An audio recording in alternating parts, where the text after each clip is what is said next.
Right, good morning everybody and welcome to all councillors and members of the public to the latest meeting of North Northamptonshire's Executive that has reconvened today following its adjournment on the 15th of September in line with the official morning protocols relating to passing of Her Majesty the Queen. Members are reminded to keep your microphones muted unless invited to speak. So moving on to item 1, apologies for absences. David? Thank you, Chair. I received apologies from councillors Scott Edwards, Lloyd Bunday and Helen Harrison. Thank you. Any other apologies? Okay, thank you. So the minutes of the meeting held on the 25th of August 22. Those minutes are set out on page 5 to 24 of the agenda packs. Are there any comments in respect of their accuracy?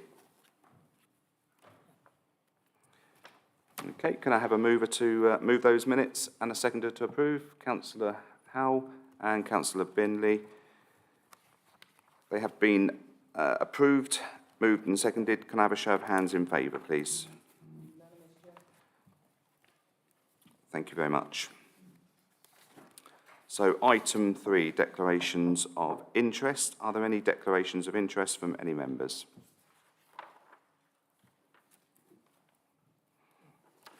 Okay. Item 4, notifications of requests to address the meeting. So on item 6, garden waste future service provision, we have Councillor John McGee, Councillor Jean Addison, Martin Ruin, Corby Town Council, and Lee Foster, and Councillor Martin Griffiths. On item 7, we have Martin Ruin, Neil Riley, Ian Robb, Tam McGinn, Mick McNally, Donald Wilson, Rob Arthur, Henry Lifton and Councillor John McGee. Item 8, we've got Councillor Jean Addison. On item 10, Family Hubs, Councillor Jean Addison, Councillor John McGee, Phil Bromhall, Anthony Lee, Stuart Foster. Item 11, Fuel Procurement, and for Council Fleet, Lee Forrester. Item 14, Waste Management, 3-year plan, Lee Forrester. Item 19, Nuts and Hall, which is an exempt report, Councillor John Paul Carr.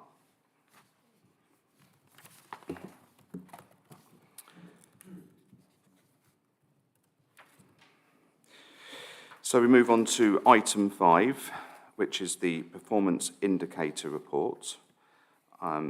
So I will deliver the update on that. So this report provides an update to the Council's performance as measured by key performance indicators as of period 4, which is April to July 2022. In keeping with previous updates to the meeting of this executive, I will provide a few summary highlights of the report. Appendix A shows that out of those indicators that are target-driven, 60% are on target and are performing better than target. 15% are underperforming against the target, but within a 5% tolerance level. And 25% are underperforming against the target of more than a 5% tolerance. 14 indicators have been highlighted as underperforming, and these are highlighted in Appendix A of the agenda pack. Appendix B now clearly shows the corporate plan indicators that were recently approved by this executive. You may have noticed some of the improvements in the graph set out within the appendices, which aim to make it easier to spot whether a trend is improving or deteriorating. Colleagues have also been working on the comments that explain the variances and the actions being taken to address performance issues, and it's good to see that these continue to be developed. As well as providing information about the Council's performance, there is also other interesting information in Appendix B. For example, we can see that in July, the Council's customer service team helped nearly 47,000 customers, and around 2,200 of those were seen face-to-face in our customer service centres. Our highways team also repaired 1,445 road defects in July, and 284 safeguarding concerns were raised with this authority. Appendix C provides a range of workforce data. I think it's important to point out that this information provided to staff establishment of the Council includes numbers of posts and vacancies is being further developed and refined. The report recommends that the Executive note the performance of the Council as measured by the available indicators as of period 4 as set out in the appendices of the report. I'm happy to move that report at the correct time. Just wanted to see if there's any other comments from executive members. Councillor Brackenbury. Thank you very much, Chair, and good morning, ladies and gentlemen. I'd like to, in my area, highlight the improved performance in the planning world. I appreciate not all is perfect there, and we are working very hard with involvement from colleagues in the Planning Advisory Service who are reviewing our planning delivery at the moment. But I do welcome the improved trends in that area. But one area I would like to pick up on is in no, I can't. I need different glasses slightly. STP04 on page 63 of the paper pack is the good work that's been going on in the Keyways housing register.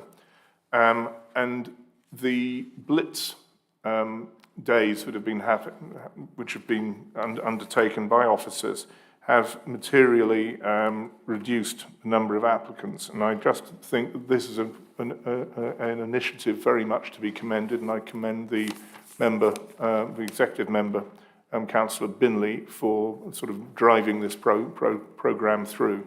So, credit to him. And, we are using imaginative ways of working to try to work some of the council's more difficult areas, and I think it's very much to be commended across all directorates.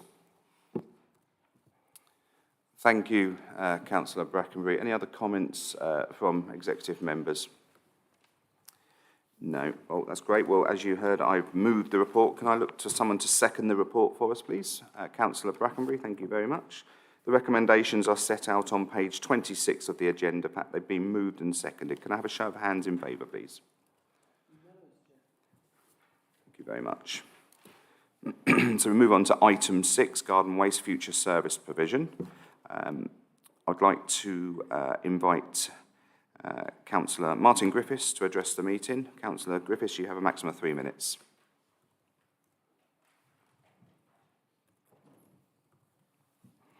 Thank you, Chairman. My inbox has been primarily filled with one subject since vesting day: bins. Can I start by saying what a fantastic job our teams do in collecting bins and moving hundreds of tonnes of smelly stuff, often in stifling or freezing weather.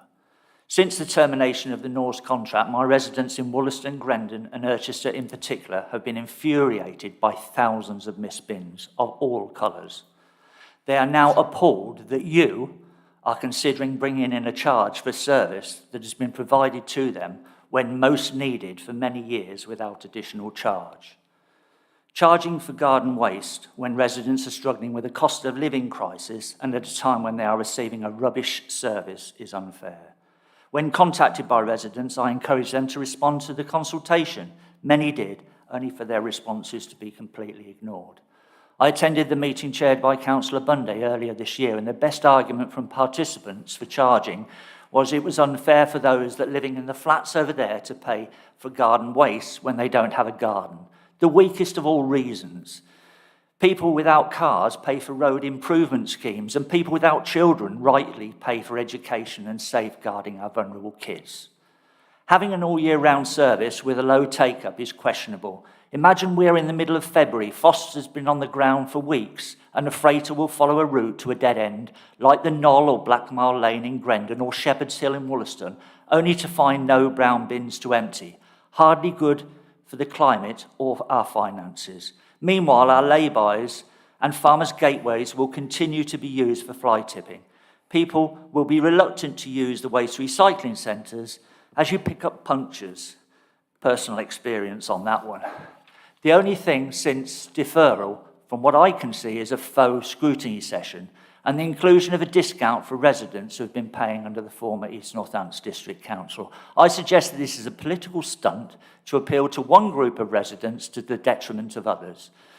And it's a very dangerous precedent when this council tackles other levelling up issues like car parking or indeed taxi fare charges. So what I'm asking is to put this to the full council so residents can see where their elected representatives stand on this issue. Who is listening to the people they represent? Thank you, Chairman. Thank you, Councillor Griffiths. I'd like to invite Councillor John McGee to address the meeting.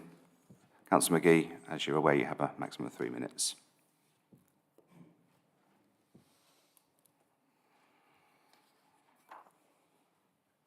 Thank you, Mr. Chairman.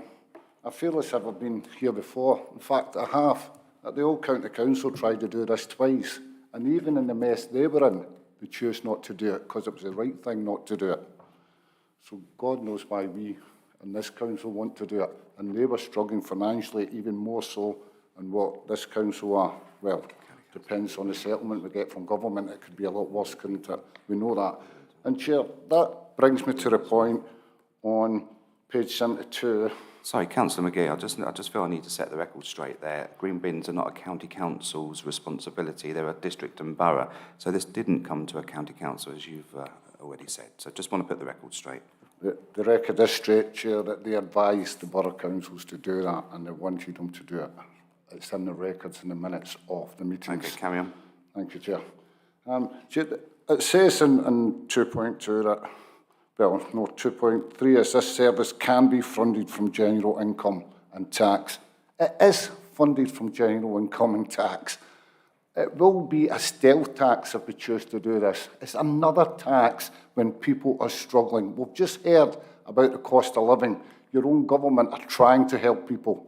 The rich more than what they're helping the rest of us, but they're trying to help people. So let's, us as a council, try and help people and stop this. Harmonisation, quite rightly, has to happen across these councils that came together, but that doesn't mean we have to put the prices up for everybody. Real harmonisation would mean East Northants stops paying and it comes from the local tax, as it always has done. That's real harmonisation. That would be listening to the people that you represent. That would be the right thing to do, Chair. You know it would be the right thing to do. We know it would be the right thing to do. Because the basis of this is about trying to have stealth taxes to cover the shortfall from central government to local councils. That's what this is all about. We know it is. You know it is. The officers know that. But it's unfair to do it when a time when people were choosing between eating and heating, regardless of the support that's came out from this money budget. So do the right thing, Chair, and listen to your residents, and don't do this. Thank you, Councillor McGee. I'd like to invite Councillor Jean Addison to address the meeting. And as you're aware, Councillor Addison, you have a maximum of 3 minutes.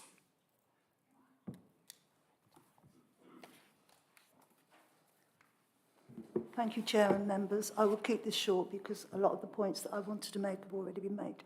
However, I will say that the consultation that took place was very well supported. I think over 9,000 people responded to the questions, and of that, the highest percentage of people said they didn't want to be charged.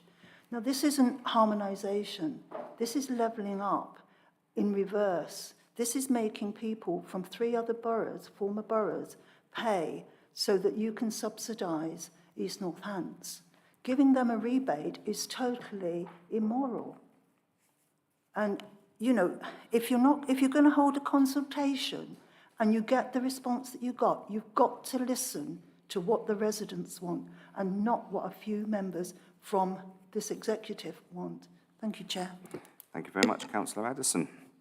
I'd like to now invite Martin Ruby to address the meeting. Mr. Ruby, you have a maximum of 3 minutes.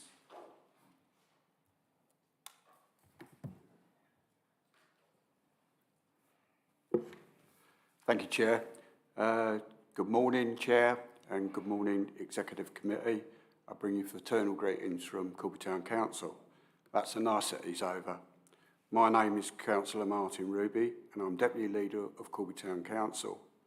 The proposal to charge £40 across all North Northants to collect green waste is regressive and unworkable, and Corby Town Council opposes the scheme in the strongest possible terms. You, as a unitary, have pledged to be a carbon net zero by 2030. How does this policy fit into the pledge that you have made? We are supposed to be encouraging recycling and to help reduce carbon emissions. All this policy does is to affect those people who cannot afford a further tax to use black bin bags and to hide green waste in their black bin. The black bags will go into landfill and take another 100 or so years to decompose. From your own policy document, you admitted that the cost to the council per household is £22. Why then are you charging £40 per household? When did it become policy for this council to make a profit when providing a basic statutory service such as a waste collection? Perhaps residents may have found it more palatable if the cost was £22, but from the residents I've spoken to, all are disgusted at the additional cost, and not a single resident as Corby has said to me that they will sign up to the scheme. Social media has been rife with residents categorically refusing to register for it, saying quite rightly that they've already paid discharge in the current council tax bill. And as for the compost bin idea, I'd like to see how the residents in our Kingswood or Lodge Park wards, whose only green waste is a small patch of grass, will accommodate a compost bin in their back garden. It's a ludicrous suggestion, and I hope that you'll report back to your councillors as to the number of residents who sign up to this scheme, as I would wager it's hardly any. I would also ask question the legality of issuing a £20 refund to East Northants residents. How has this been calculated when they pay £55 per year? I would suggest you look at whether you're actually allowed to refund these customers legally. And talking of the scheme, how many employees are you going to recruit to manage the scheme? Or are you just going to expand the already overstretched employees to absorb this extra work? There are so many unanswered questions, and this is ill thought out, and sometimes it's better to provide a universal service which remains minimal administration time that can be paid for service where officials spend all of their time chasing customers for payment or cancelling subscriptions. I'm aware that many of your own councillors have expressed that they are not comfortable with this charge and their boxes are full. I would urge all of you here today to throw out this policy and apply some common sense. Help the environment and actually take on board the response to the public consultation. I'm afraid that's your time up now. Right. Thank you very much. Thank you. Thank you.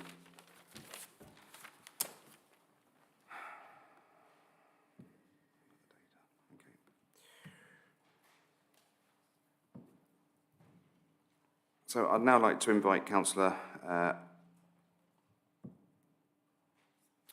I'd like to invite Lee Forrester to address the meeting. Lee, you have a maximum of 3 minutes.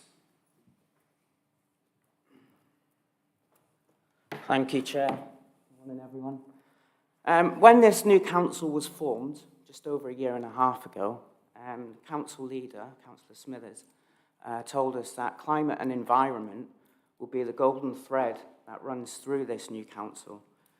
If you implement this change in service, any sort of change in this service today, that could lead. That would be an environmental disaster. Because like Mr. Ruby said, what you're looking at is people going to be dealing with their waste in other ways. They're going to either burn it, which will increase CO2 emissions, which we've pledged to cut. They're going to try and hide it in other bins where it will end up going to landfill and create methane. You're talking about encouraging composting, but there's nothing in this document that's encouraging composting. What you're actually doing is discouraging composting. Either way, this is going to hit people in the pocket. They're going to have to pay for a service that they don't want to pay, that we're already paying for, or you're asking them to pay for compost bins. I think there's something like 1,000 compost bins that you're offering at a subsidised rate. That's not encouraging. That's the opposite. You should be given the education and the tools away first. You've got this the wrong way round. You should be educating people on composting, giving them the tools and equipment to do it properly. Then you should be maybe looking at changing the service, not changing the service. I don't know any other organisation or business around the world that would make such a massive change in the service without having the backup and the resources to make sure that runs smoothly. So yeah, like what other speakers have said today, you know, this needs to be looked at properly, and I don't think this is the right thing to do. You're asking people to pay during a cost of living crisis, and yeah, this golden thread's looking a little bit thin here. So yeah, thank you. That's all. Thank you.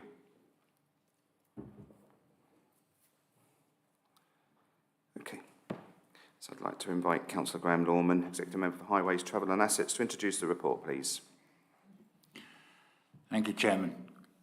I'd like to begin by thanking all of today's speakers, to those that have responded to consultation, to those that have written to members of the Executive and to their own councillors for engagement. To initially respond to the speakers, I'd like to thank Councillor Griffiths for his recognition of the work officers have done and staff, and they have done a lot of work on this. We do recognise the issues that have been had in certain areas, and this paper will help to improve that. Chairman, you've already noted for Councillor McGee that NCC was not the collection authority, so was not in a position to directly enforce any changes. I would refute to Councillor Addison that we're subsidising East Northants. We're merely bringing them into line and offering them a discount rather than anything else in recognition of the fact they've had to pay for 2 extra years. And for Councillor Ruby, you need to recognise the difference between households and participating households in the calculations. So as I said, this is not a refund, it's a discount, and the mobilisation costs are available from paragraph 7.1.12 in the paper. And for Mr Forrester, we will be including help for people taking up composting within the scheme. The paper has recently also been discussed by the EAP and the scrutiny committees, and their report has been issued, and they recognise the overall effect on the council. I do need, first of all, to propose a small amendment to the recommendations caused by the suspension of this meeting. Where the date of November the 1st shows in 3.1 D and E, this will now need to be December the 1st. Statutorily, we must collect residential recycling garden waste, but we are obliged to do so free of charge for the first 2 only. NNC inherited a situation where there were differing garden waste collection schemes in place for each of the former boroughs and districts. Within them, there was some unfairness on 3 main fronts. Firstly, residents in East Northants are paying £55 a year for the service, whereas the rest of the authority is not. We have received considerable correspondence about that, and it opened up to us the possibility of legal challenge if we did not address it. Secondly, residents with no garden or who were not using the service for other reasons were contributing fully to the costs. Thirdly, residents of the former Borough Council of Wellingborough area were only getting a service for 8 or 9 months of the year. To turn to the consultation, 9,587 people responded. It's worthy of note that 99.5% of them had a garden. Therefore, we can expect that if more than of the approximately 30% of residents without a garden had contributed, it might have changed the outcome somewhat. 73.2% of respondents agreed that we needed to harmonise the service, which is what this paper seeks to do. Of course, a majority wanted collections to remain free to the user and paid for through the council tax where they had it currently. It's perhaps no surprise that if you ask someone to pay for something they currently get for free, they will demur. We have to look at this situation holistically, however. If we consider our medium-term financial plan, we need to save approximately £23 million next year. We also have contract inflation that will almost certainly eat up all of any council tax rise if that were to be the same rise as this year. Recent inflationary pressures in things like fuel price rises, as well as pay awards and living wage increases, are impacting the service that was already costing us circa £5.5 million per year. Of that, 2.7 million is down to garden waste. The same is true for most of our other services as well, of course. Such is the likely pressure on the budget that it's entirely possible we have had to consider charging, even if East Northants were not already doing so. We are also having to plan for collecting food waste free of charge in the near future, which will be another cost, and we have no information yet on government assistance for that. No one wants to impose these new charges, but given that background and the fact that over 80% of collection authorities currently charge, and up to £96 in some places, we have had to consider carefully charging. Many have commented that it should be passed at a council tax charge, but we already have 53 pages of fees and charges for things that are outside of it, so this is not unique. Another concern from respondents was that it would increase fly tipping. However, the experience in East Northants and other places shows that there is very little, if any, increase, as most fly tipping of garden waste is done by commercial operators seeking to avoid gate fees, not domestic waste. There is also a misconception that we receive an income from green waste disposal. This is not the case. We have to pay a gate fee, so it's a cost to us to dispose of it. Another comment centred around how we would identify those subscribing. Well, not only do we plan to issue a special sticker for the bins, but all of the refuse freighters carry a Bartex system that allows the crews to identify each property and such things as missed bins. Charging for green waste will mean substantially that only those who use the service will pay for it, will enable us to harmonise the service and will ease the pressure on the council budget. This will therefore benefit those in smaller properties. The cost has been kept to a level we consider affordable and will need a smaller level of subsidy from general funds. We have carefully to consider the level of cost versus the level of subsidy. Adding East Northants to the universal offering would have meant start-up costs associated with many new bins, additional costs to FCC, who have the contract in that area, and set-up and waste disposal costs, all totalling over 2.2 million. For anyone who wished, they can still take their garden waste to any of our household waste recycling centres at no cost. We recognise that the residents of East Northants have been disadvantaged, effectively paying twice, so we're proposing a reduced level of charge for 1 year of £20 to compensate them if they are renewing. For those that need only occasional collection, they can purchase garden sacks that we will collect on normal round days. The most climate-friendly and economical method of disposal, however, is composting, and we propose to take this opportunity to promote this by offering compost bins at a discounted price of £5 plus delivery for the first 1,000 bins. If successful, this can be reviewed. I would like to acknowledge the tremendous amount of work that has gone in by officers, especially the Executive Director and Assistant Director, in getting the paper to this stage. This is a £2.01 million financial benefit to NNC, and of course we'll be happy to hear any other suggestions people actually have for making this money. But in conclusion, I would like to propose the recommendations that we introduce an annual charge of £40 with the amendments I made earlier to the Executive to take up option C. Thank you. Thank you for that, Councillor Lorman. Members, have we got anything to say on this matter? Quick look round. Councillor Brackenbury, Wendy Brackenbury. Thank you, Chair. As you'll be aware, the Finance and Resources Scrutiny Committee met on the 16th of August, to which the Scrutiny Commission members were invited. I do have to dispute the what we heard earlier, that we had a failed scrutiny session. It was very well attended, and we had a discussion which lasted for 2 hours. So we had full involvement by all members who attended that session. As you'll see in the report, the majority of members felt that as you'll see in the report, actually all members, it was unanimous that all members felt that we should harmonise the service. There was no dispute about that. You will see from the report that the majority of members felt the service should be provided free of charge, a universal service with no subscription charges. However, there were a number of members who were concerned that if we did have a universal service with no subscription charge, they were concerned about the impact on the budget and the medium-term financial plan, because it is not in that. So, but members were unanimous in saying that the service should be harmonised. Thank you. Thank you. Yeah, I just wanted to sort of add a comment in there, and it's in relation to what you were talking about, Councillor Brackenbury, and George can probably correct me if I'm wrong here, but I think there is an actual cost to this authority of £56 per bin, per green waste bin, to be emptied and disposed of. Now, obviously, if we're charging £40, and that was the approach that we took, there's still a £16 deficit that needs to be picked up by general taxation.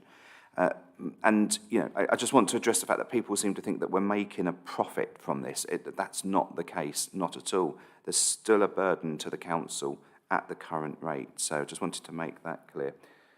Councillor Howes. Yes, thank you, Chair. I just wanted to bring up a couple of points from the speakers that spoke earlier. I think in regards to the environmental impact that was raised by the last speaker. So we're currently collecting green waste, and we are obviously going to continue to do that. The most environmentally friendly thing for it to happen is for people to be composting and for us not to be collecting green waste. Obviously, it's better for the environment that they do that. It's better for their garden if they are mulching it down and using it for their garden. I do accept there are residents that have got small gardens. I do understand that. But the environmental aspect of this is that the composting is the right thing to do. For well over 15 years, in my own garden, I've had a very large composting bin, and I'll be probably getting another composting bin. It's the best thing we can be doing, is encouraging people, and I think that this is what this is going to do with this subscription model cost coming in. It's going to focus the mind, and those that can compost certainly should be. And I just wanted to mention the point that it's very, very difficult. This is an agonising decision that most of the people around this table have struggled with, because I think it's in our DNA and our natural inclination to not charge and to keep the costs for residents down. It's been highlighted that people are struggling at the moment, and we recognise that. But we also, around this table, have the very difficult job of making those difficult decisions. And one of the responsibilities that we've got is that we do not run this council into a fiscal black hole. We do what we can to make sure that this local authority is on the right path fiscally. And so decisions like this have a net benefit of £2 million to this authority, and that is what we've agonised and struggled with, because we do understand that at this moment in time people are struggling. But it is a very difficult decision, and it's not one that anyone around this table, I think, has taken lightly. So it's very easy for the public and the perception to be that we're not listening, and I don't think that's the case. And I understand the consultation, I understand the respondents of the consultation, and it's not a simple black and white, we're not listening. We are absolutely listening, but we also have to make difficult decisions. And this is a difficult decision. Thank you, Chair. Councillor Pendon. Thank you, Chair. And I think Councillor Howes has made a lot of really valid points there that relate to what I wanted to say today. As he's highlighted, this is not an easy decision, and it is not one that we've not thought about very carefully over the time that we've looked at it. And clearly, as he says, people are struggling at this point in time, but we elected to make these difficult decisions, and it would be neglectful on our part if we weren't really considering them and coming to what we feel is the best decision on these. When we look at what we have to do with this council in terms of making sure that it succeeds, it's not turning to fanciful economic solutions to problems that may have gone on in the past, that we need to make sure we're on a sound footing, and that includes making these decisions today. Councillor Howes also highlighted one of the points I wanted to raise, that if we really want to do the most environmentally friendly thing in terms of looking after waste, it is that we want to be effectively collecting as little waste as possible, because people are repurposing and reusing it and recycling it at home, so that we're not driving large vehicles round and round the county to collect all of that. And as part of that, there is the composting element of this proposal, which I think is eminently sensible.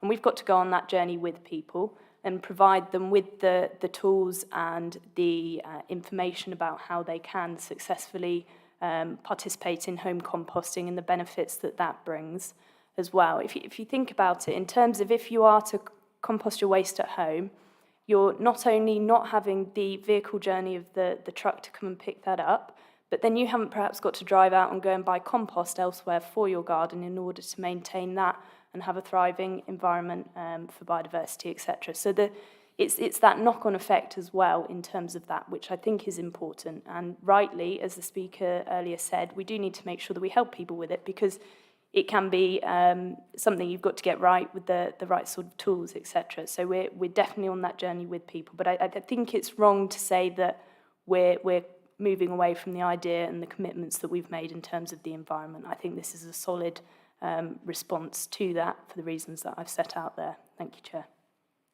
No, thank you, Councillor Pennon. Councillor Helen Howe. Thank you, Chair. I'd just like to echo really how difficult a decision this is that we have to make. And we have to make it. And I think that is the point here. We are elected to make these difficult decisions. We have to balance the books. This service is still going to cost this council money. We aren't going to make a penny from it. And I just really want to make that absolutely clear from everybody. There is still a massive cost to this council. We also really had to consider how this would affect those people without gardens. And this scheme really protects them because they're not having to subsidise those who do have the luxury of a garden, actually. It is a luxury to have a garden for some people. You know, some people don't have that luxury. And why should they pay? So that was really a strong consideration that we had to have whilst making this decision. I think the fact that we're wanting to try and encourage people to compost is commendable to this council, and we will be doing educational information around that and trying to encourage people. So it is a difficult decision. It is one that we have to make. The £20 discount, I'll call it, for those members of East North Hants, who, bearing in mind, for the last 2 years have had to pay £55 each year, whilst the rest of this district aren't paying a penny. Now, I would hope you'd think that that wasn't fair, because I'm sure you wouldn't like it to happen in your own areas, in your own wards, that you were having to have your residents pay for 2 years when somebody else is getting it for free. We have to harmonise here. It is, we are opening ourselves up for massive legal challenges if we don't. A difficult decision, as I've said, one that we have to make. Thank you, Chair. Thank you, Councillor Howe. Councillor David Brackenbury. Thank you, Chair. Yes, it is an extremely difficult decision, but it is also a very difficult decision to consider how we find the funds to run the waste service. If we don't charge for it, we'll have to find £2 million out of the council's revenue that it currently has. So we'll have to consider which services to cut, or how else to manage the deficit. So it's been extensively consulted upon. Nobody could really call this with a straight face a stealth tax. It's been widely advertised. It's widely been consulted upon. There have been 10,000 people nearly who've responded to the consultation. And I fully understand that they may not, that people tend not to want to pay for a service which hitherto has been free. I do welcome the composting initiative. I recognise it isn't always applicable for properties with very small gardens. It might not actually work so well, but there are many properties with much larger gardens where composting would be the best solution and very much to be recommended. I also hope that if the 1,000 subsidised compost bins, if that supply is exhausted quickly, that we consider extending that offering, and I know that that's in consideration. Lastly, I also note that that there is an option to use the compostable sacks service, which provides residents a choice to have their garden waste collected more on an ad hoc basis, for a lower price. I think it's £16.50 rather than £40. And again, I think that could be commended to those with a smaller garden or smaller green waste disposal needs. I mean, in short, I agree with everything that colleagues have said. I especially agree with Councillor Howell's analysis. Nobody's taking pleasure in making a charge for this, but the environment for local government is not very easy at the moment. We do have to run a balanced budget, and I fear that we are going to have to join the 85% of local authorities who currently charge for green waste collection. Thank you, Chair. Thank you, Councillor Brackenbury. Councillor Binley. Thank you, Chair. I'm not going to overlabour the points that have already been made, and I think Councillor David Howell's made some very, very valid points. Of course, it's been talked about with regards to the consultation. Now, Chair, I've got to disclose I took part in that consultation process myself. And I voted against an increase in charges, but has already been discussed who in their right mind would vote to increase their monthly outgoings. However, as has been said today, we have to look at the bigger picture. We have to, as members of the executive, as a responsible authority, we have to balance our budget. Cost of living's been talked about. We're not exempt from that as a local authority. We have increase in charges. We have to pay our staff a fair wage to compensate for that. We also have increases in our contractor charges. So we have to consider that when we are considering this today.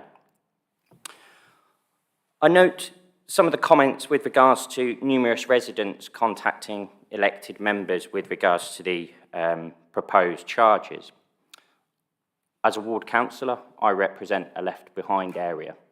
I can tell you today that I've only had one resident who was actually from part of the ward that is not in that left behind area contact me with regards to green waste charges. We hold weekly ward surgeries in the ward. Not a single member of the public has raised the green waste charges during that time. This is not a fun decision for any of us to make. It is a difficult one, as has been said, but as gets discussed, this is about grasping the nettle. We have a really tough decision, but based on the alternative options, I don't see what choice we have except as a responsible authority to approve the recommendations. Thank you, Chair. Thank you, Councillor Binley. Before we go any further, I just wanted to make some housekeeping here. I just wanted to understand out of members who actually, executive members, who responded to the consultation, as Councillor Binley, you have already alluded to that you had. And I just want to be sure, as the leader, that you are entering this decision process with an open mind, and regardless of the fact that you've responded to the consultation, that you're of an open mind. And I don't know if you, Sanjeet, would like to just add some few words about why we need to do that. Thank you, Chair. Yes, in terms of the consultation, just to be clear that notwithstanding the response that you might have put into that consultation, it's important as part of this decision-making process that it's clear to those watching and interested in this matter that members are approaching this decision with an open mind and have done so and are voting on the recommendations, however they choose to do so, having heard the debate today. Thank you. Okay.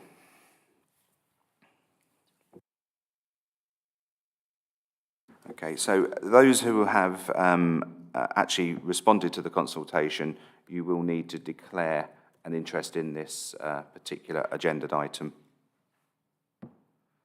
Just for the record, so we've got Councillor Binley, Councillor Howes, Councillor Howell, and Councillor Lorman. and you are approaching this decision with an open mind. Predisposed, not predetermined, Chairman. I think that's the word that we need. Thank you. Okay, thank you very much. So I would like to hand back to Councillor Lorman to bring the recommendation, albeit the recommendation needs to be amended at recommendation D and E. Thank you, Chairman. I did propose, but yes, I propose that we accept the recommendations. 3.1D, 1st of November becomes 1st of December, and 3.1E, same change, and that we accept option C in the 4 options. That's my proposal. Thank you, Councillor Lorman. That's been moved by Councillor Lorman. Can I look for someone to second, please? Councillor Brackenbury has seconded the motion, so the recommendations are set out, the amended recommendations are set out on 73 and 74 of the agenda pack. They've been moved and seconded. Can I have a show of hands in favour, please? Thank you very much. So we now move on to item 7, Hackney carriage fare tariffs. I would like to invite Martin Rubin to address the meeting. Mr. Rubin, you have a maximum of 3 minutes.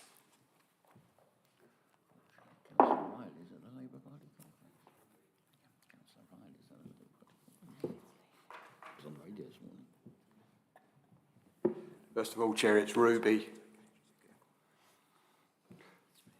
Right, I'm Ruby from Corby Town Council. In the past few months, I've been in regular contact with the men and women from Corby Hackney Carriage Association. They are extremely worried about the proposed changes to the harmonisation of taxis, of fares and policies, which will see Corby fares increase in some cases exponentially and will simply make these fares unaffordable. Corby is a town which has always relied on taxis. We have areas of that you do not have any other areas in Northants to try and harmonise Corby taxis and other areas which does not have such a reliance on taxis as a mode of transport is not comparing like with like. Yes, we are unique in Northants, and unashamedly so. So please stop trying with your political ideology to make everything the same. We are not the same, and neither do people in Corby ever wish to be. They are proud of their heritage, multiculturalism and diversity, and that they will never change. You have no member on your executive committee from Corby.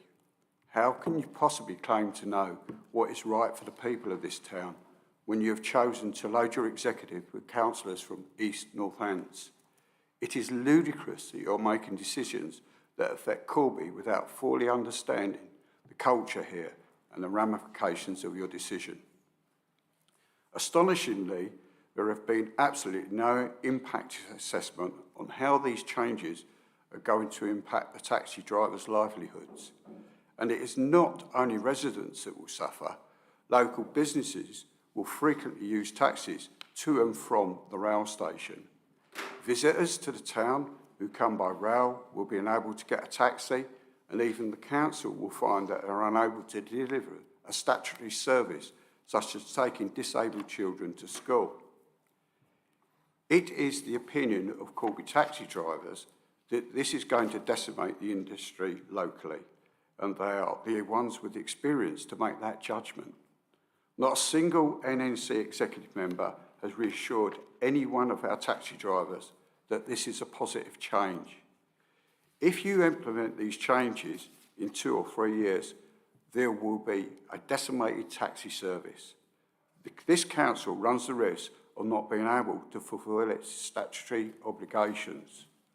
I would urge the executive to sit round the table with the Corby taxi drivers and sort out a solution that implements harmonisation over a number of years. Thank you very much.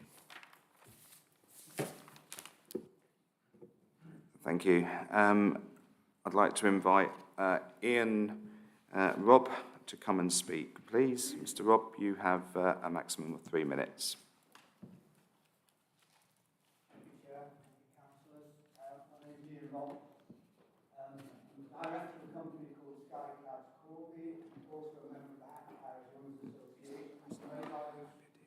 Sorry, could you push the button on the microphone, please? Got it? Thank you. Yeah. Thank you. First mistake.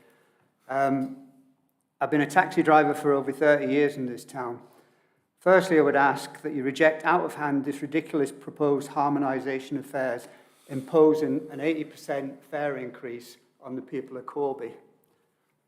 Our trade is extremely price sensitive, and I've made this point on on one occasion, and I've made it on the television and to the local press. In the past, the Corby Hackney Carriage Association, CHOA, have applied for a fare increase. The council have heard our request, and together a justification based upon the retail price index and any other factors that may influence, i.e. higher fuel costs and stuff like that. This is in fact in line with the Department of Transport best practice guidance. On this occasion, that part of the process hasn't gone ahead. For whatever reason, you've totally disregarded putting a justification together for this, for a fare increase. There is a petition signed by over 1,300 cab users in Corby against the proposed increase in harmonisation of fares. That's a reasonable consultation starting point. The response to this has been patronising and ignoring the facts. Councillor Smethers, taxis do not have to charge the tariff that is the maximum.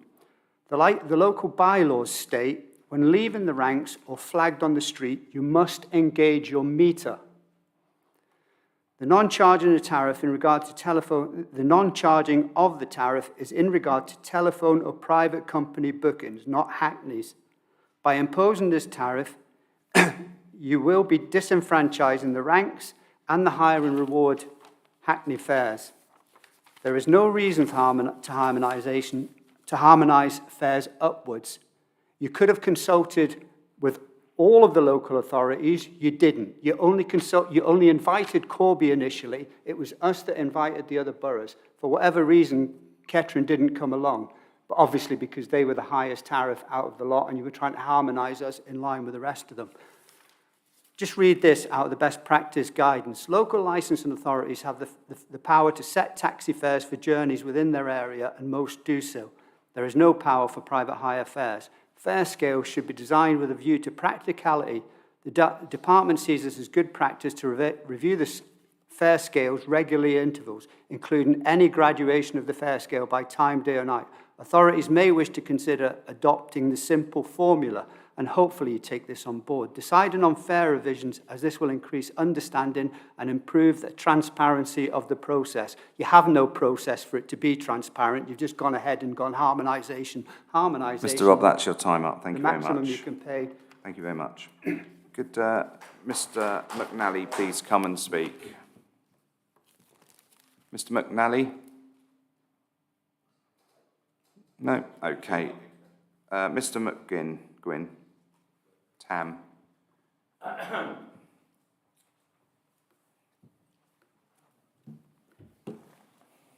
Mr. McGurn, Chair. Thank you for the correct. Harmonisation, probably the first word, part of that word's right. Harm, all it's doing is causing harm to the people of Corby that voted for some of these people in here, harm to the taxi owners. That's all it is, pure harm, unfair is another word we could use. And how are you going to monitor this? We have got 114 black cabs in Corby, more private hires than that, one enforcement officer who hasn't been seen on the ranks since before the pandemic. And now you're going to, and who's going to oversee this? Who's going to enforce this? Because this could end up like Telford or Rotherham. People running about, not checking out in taxi drivers. You could end up one of them things in your plate if you carry on like this without charging in like a bill in a China shop with this harmonisation thing. You go on about things like electric cabs. The only place in this county that has electric cabs is Corby. We have had them since 2018. There's a charger down there in that cube car park rank that hasn't worked since before the pandemic, still doesn't work. Anybody that's trying to charge their electric cab has to go to the Holiday Inn down near Stannion. All these electric cabs, the 7 of them we've got here, are now running around on petrol. Harmonisation. what this will result in is people running around unlicensed taxis. That's what the outcome of this will be. When these fares go to this peak that people can't afford, unlicensed taxis. I've already seen unlicensed taxis down in the factories already.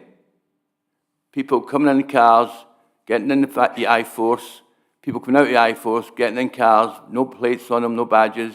So it's already happening. You have to look into all these things. What can occur if you do that? Unlicensed taxis could be kids getting picked up unlicensed, nightclubs, people coming out of nightclubs, hopping into cars. That's what you're going to get. That's me. Thank you very much, Mr. McGurn. Donald Wilson. Okay. Neil Riley.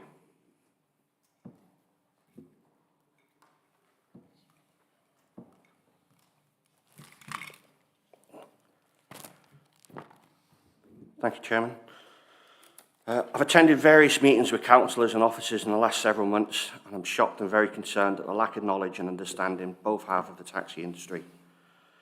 The fare increase proposal has been put together badly by the officers with a belief that taxi drivers are greedy and will just take the huge fare increase. It states this in the original policy pack. As Kettering is the highest, it will satisfy the trade. See page 10.4.24. You weren't expecting any objections. No thought has gone into this. You've taken information that is guidance and intend to implement it. This is just a selection of the incompetence we've had to endure during this process. Officers compiling incorrect information on the initial report to councillors. Officers contacting Private Hire and Taxi Monthly to correct historical information to cover the mistake. Leaders of the council giving us 20 minutes to come up with a better plan, even though representatives of Kettering were not present and would have directly affected them. So, Mr. Riley, I'm just going to stop you there. For one reason, we're elected members and you can say what you wish to us, but I won't have you say that the officers are This is covering... fact, I've got proof. I'm sorry, I'm not prepared to let you carry on speaking if you continue saying our officers are incompetent. I hope I've made that clear. If you say it any further, we'll remove you from the meeting. Right.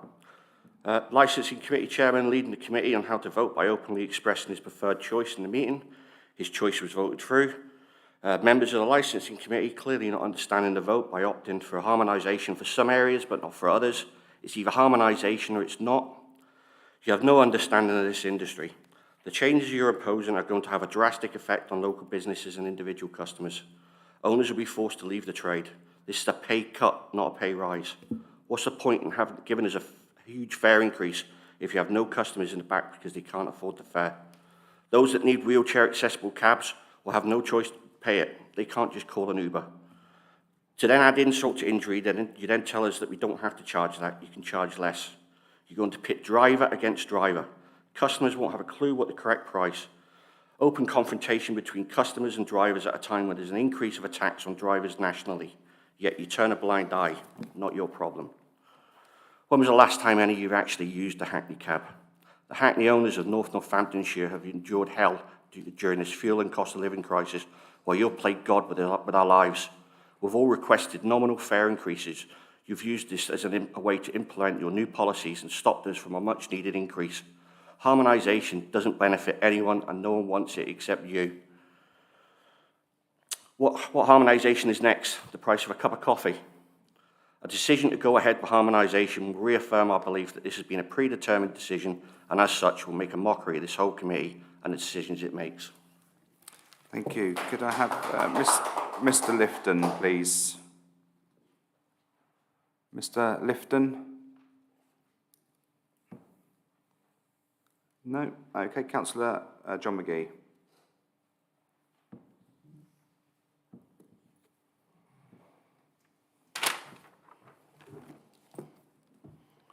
Thank you, Chair. I was going to go through the technical points of the report, but I think the people who have got the best knowledge, Chair, are we listening or are we just ignoring me? Thank you. Yeah, I was going to go through the complicated parts on this, but the experts have done that, and I'm not the expert. But what I will tell you, I was talking to one of my residents. She lives up the top of Kingswood and she has to get a taxi to work because of her working hours. There's no buses. It costs her £400 a month.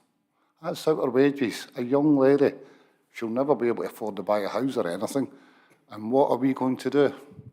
I'm going to put that up by 50 to 80%. How's she going to afford that? Will she be able to afford to go to work? Will she have to start walking in the snow and the rain to get there?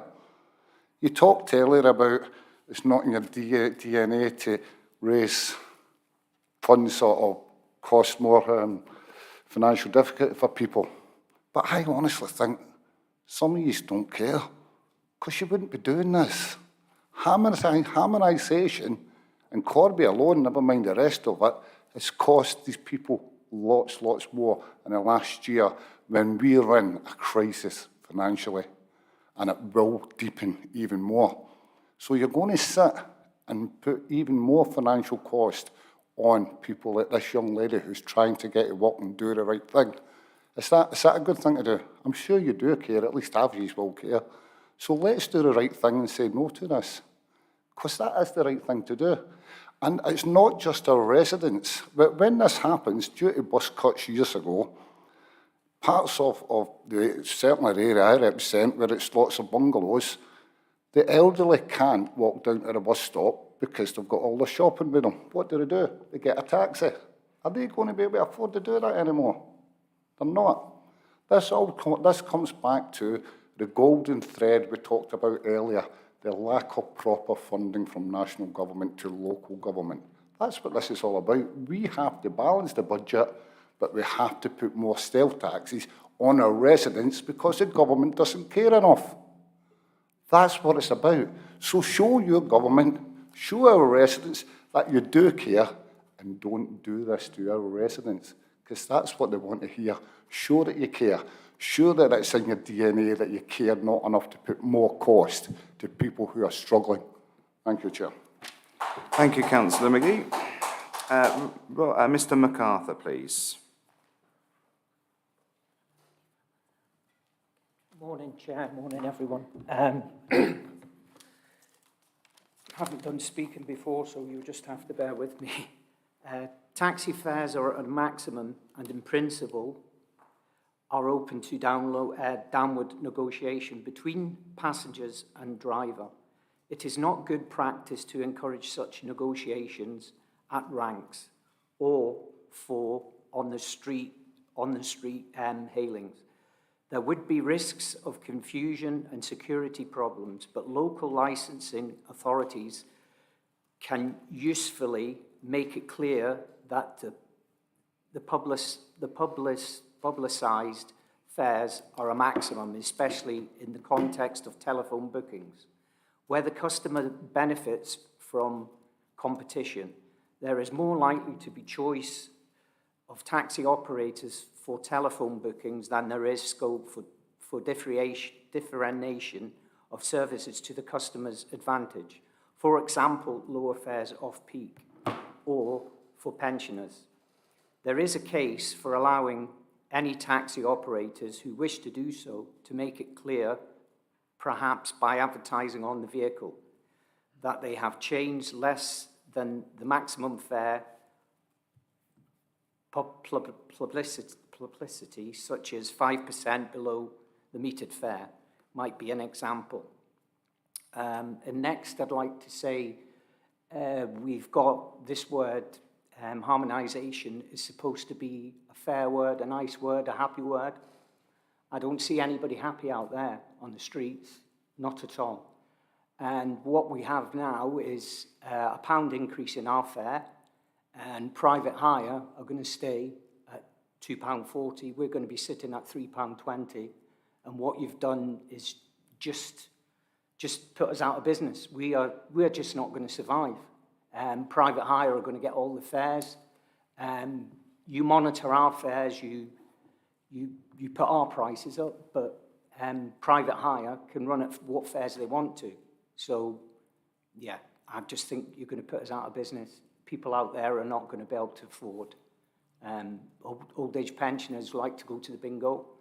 They're not going to be able to afford to do that, so they're going to be stuck in the house. You're going to have mental health issues with them. they can't get out. I'd just like to ask you all, please, to possibly look over maybe a 3-year period and do a gradual increase. And that's it. Thank you very much. Thank you very much. I'd like to invite Councillor David Brackenbury, the Executive Member for Growth and Regeneration, please, to introduce the report. Thank you very much, Chairman. And first of all, I'd like to thank all the speakers. Sorry, I'm rumbling slightly.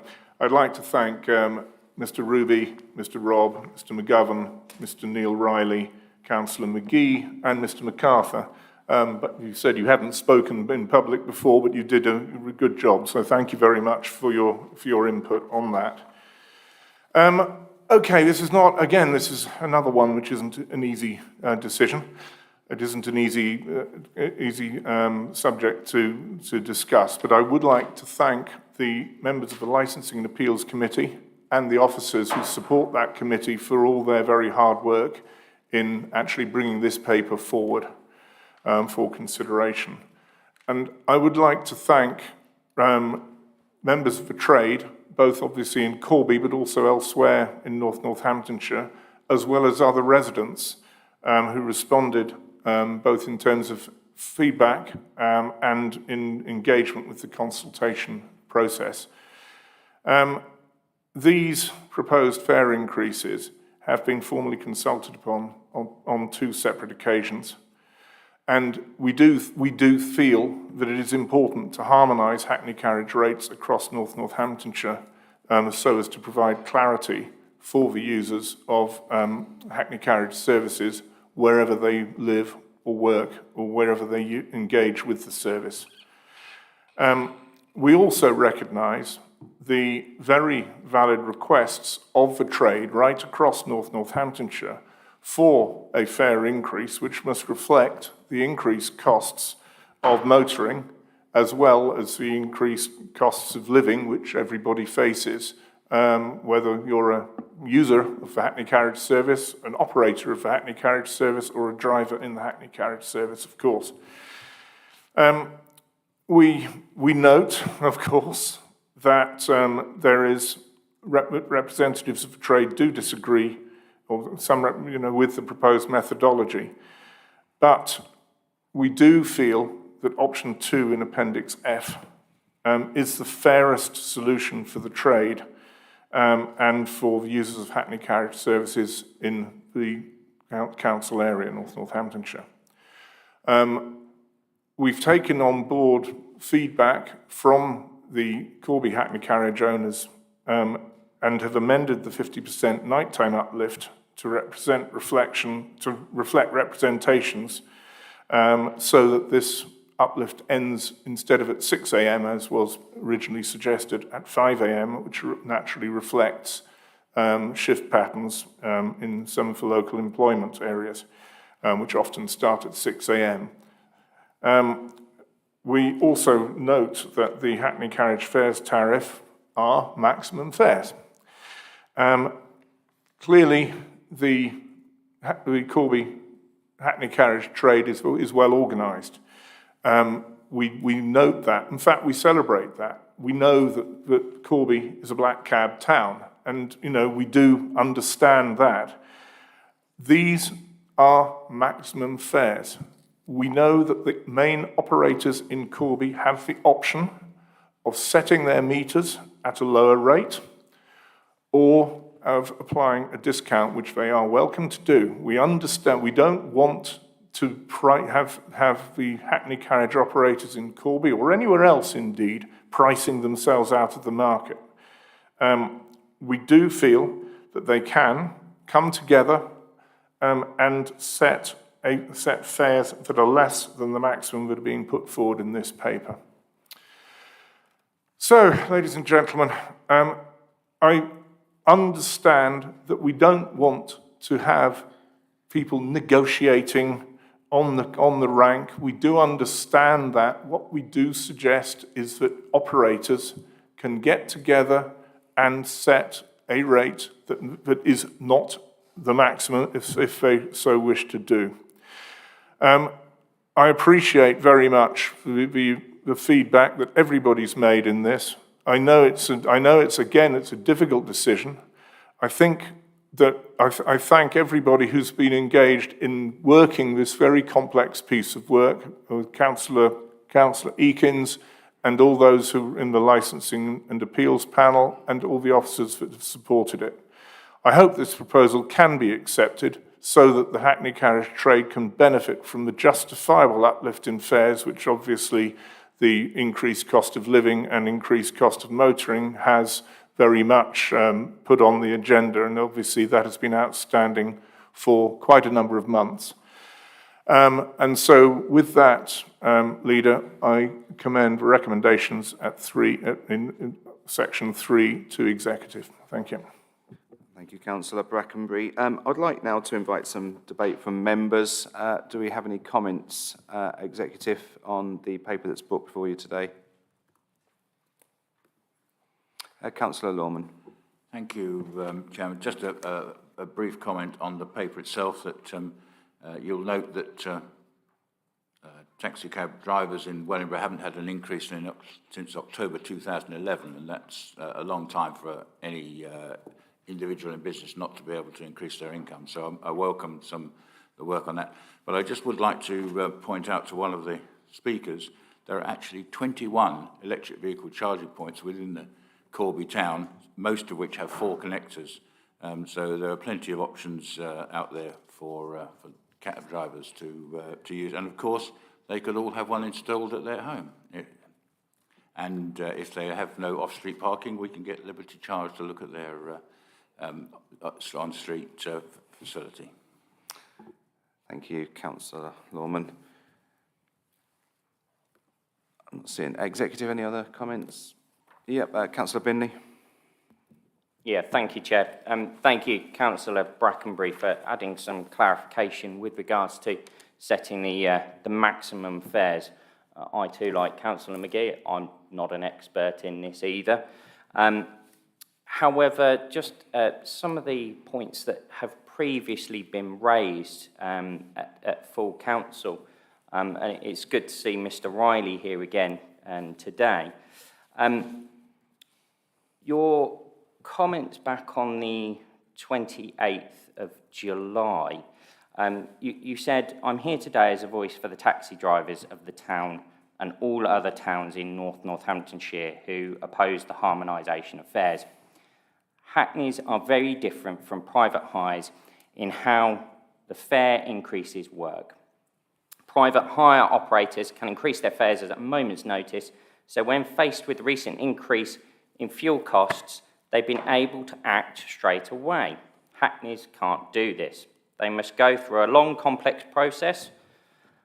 The last fare increase in Corby took 11 months, so if we wanted a fare increase every year, we'd have to approach the council for another increase a couple of months after you've already given us an increase, and we'd appear greedy taxi operators. We understand our customers and what a fare increase would be. We get told we don't need to charge these costs and we can charge less. This is simply not the case. With a Hackney, you get consistency, the same metered price in every black cab in your local town. You know that if you get a taxi from your house to the town centre on a Monday, it costs £4 and the next day it should cost you the same." As I said, I'm not an expert, but having looked at Section 54 of the Town Police Clauses Act 1847, that seems to be the clause that is being referred to as not needing to set the maximum. I might be wrong, as I say, but with regards to what Councillor Brackenbury has said, with not charging the maximum metered, the maximum amount that we have set, or talking about setting in this report, that you could lower and agree as taxi drivers on what to charge as a metered fare. That then would seem to negate you needing to come back a couple of months later, as you have said in your own words, and appearing as greedy taxi operators. So I don't know what your thoughts are on that, Councillor Brackenbury, but that seems how I interpret it. Councillor Brackenbury. Well, thank you very much. And I wasn't aware of the 1847 Police Act, but yes, thank you. Absolutely. I mean, it is open. I mean, first of all, in a sense, this is a two-stage matter. First of all, the Hackney carriage trade, and I believe the colleagues in Corby as well, agree that there should be a fares increase because of, you know, it's a lot more expensive to run vehicles, fuel's much more expensive, there's inflation and cost of living pressures, and, you know, there are various pressures coming down the line about, you know, maybe going to environmentally more sensitive vehicles, you know, zero emissions vehicles and so on. So I think everybody in this room agrees with that point. The question is the methodology and the direction of travel. Now, we feel strongly that it is important that Hackney carriage fares are harmonised across Northamptonshire so that wherever you live in Northamptonshire, in this local authority area, you pay the same charge as a maximum, wherever you live and wherever you work. Okay, we've got to that point. These are maximum fares that are imposed by the local authority. As I said when I introduced the report, the Corby Hackney Carriage Association is clearly very well organised and clearly very well motivated, and I do commend them for coming out and speaking with such passion about their industry on a number of occasions, both in open meetings like this and also when we've met privately. You know, we do commend that. It is incumbent upon them. They can come together and they can set a fare as an association that is not the maximum. They can tweak it in their own way. And that could provide the consistency which everybody demands. And so I think, in answer, that's really where we are.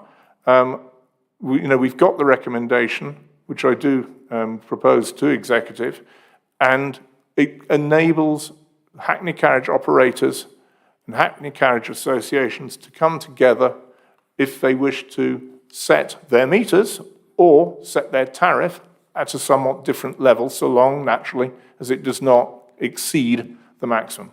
So I hope that explains. Thank you very much, Councillor Brackenbury. I also note we have the Chair of Licensing and Appeals here today, Councillor John Eakins. I don't know if you wanted to add anything. If you did, please come up, and or if you don't, you can stay seated wherever you...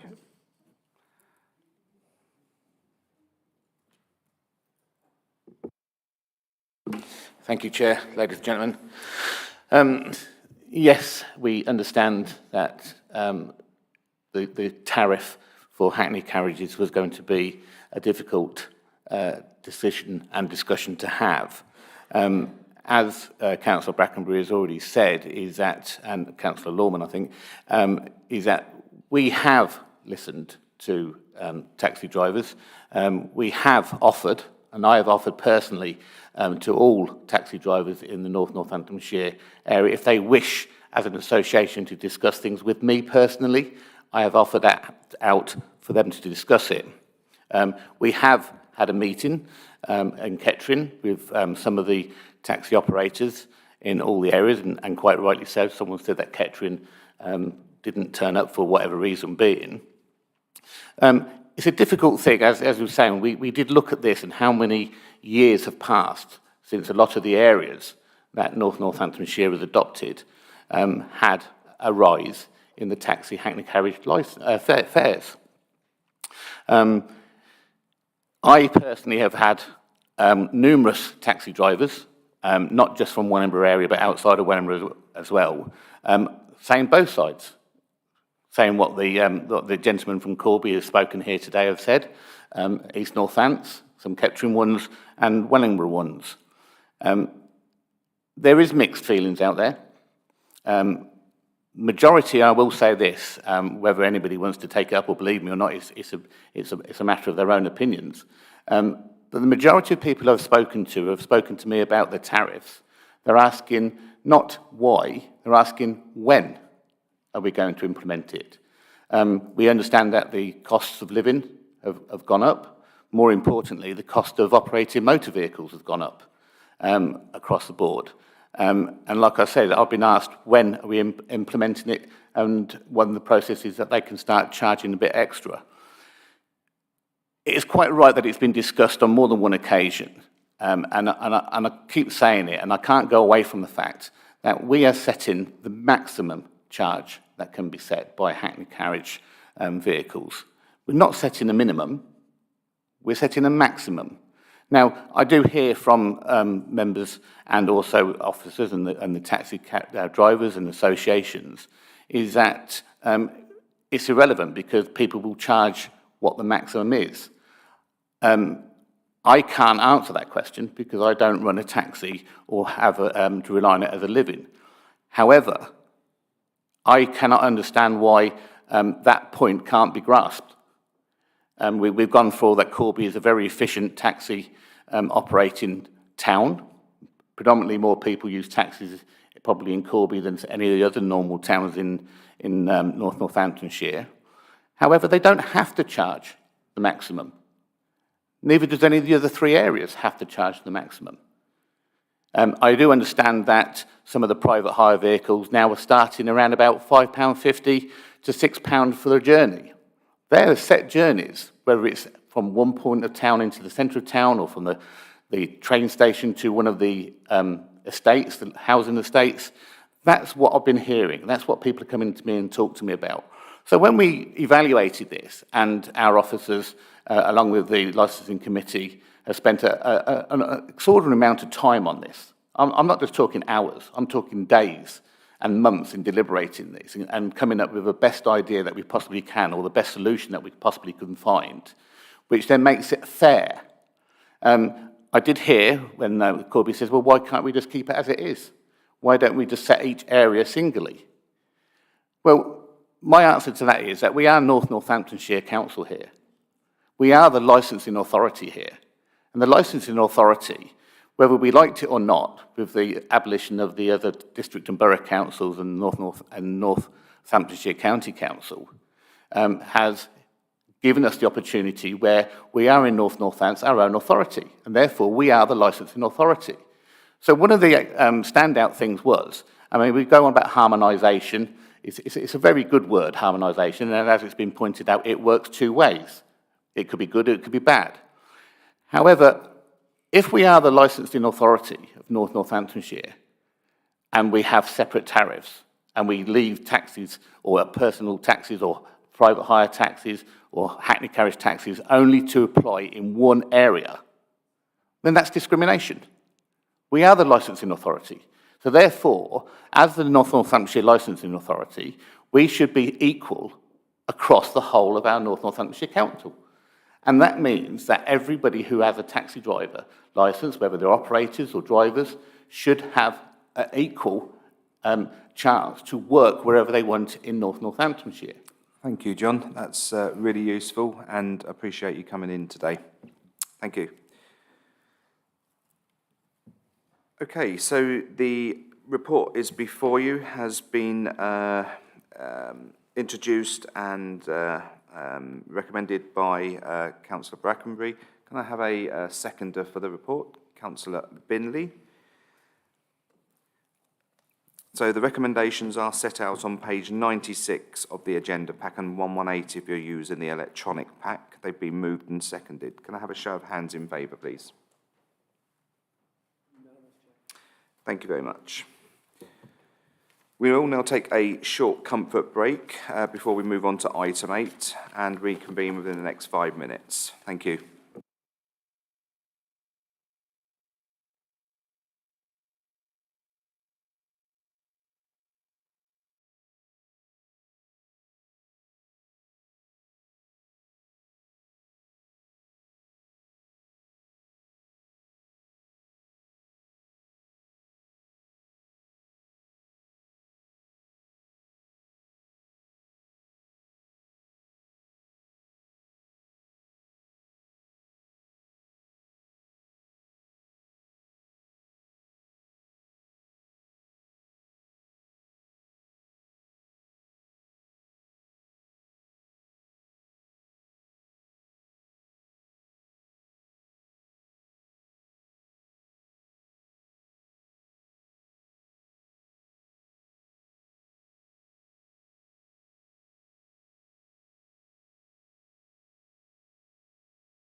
We can continue with the agenda. So we now move on to agenda item 8, which is Cannock Road Housing Development. I'd like to invite Councillor Jean Addison, Deputy Leader of the Opposition, to come and speak.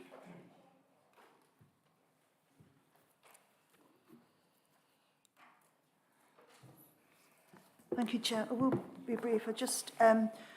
It's unfortunate that this development has been stalled for so long. I just wanted to know how quickly, once we've done the procurement, will this development start? Because we do know that there are families that are reliant on getting these properties, and it is a time-limited thing for those families. That's the only question I have. It's okay. Okie dokie, I'm sure the executive member will address your points. I'd like now to invite Councillor Matthew Binley, Executive Member for Housing, Communities and Lebanon, up to introduce the report, please. Thank you, Chair. And in my report is the answer to Councillor Addison's question. This project is for 5 self-contained ground floor properties specifically designed for residents with disabilities, which includes a 3-bedroom home specifically designed for a family who are currently living in an unsuitable council property. One member of the family has a life-limiting illness who requires significant care and specialist equipment. These will be council-owned and run homes under the HRA. The costs of this capital development will be covered over the longer term by rental income. Excuse me. A previous principal contractor was appointed in September 2021 and carried out, a previous contractor started work in December 2020, but work ceased in May 2021 due to the contractor going into liquidation.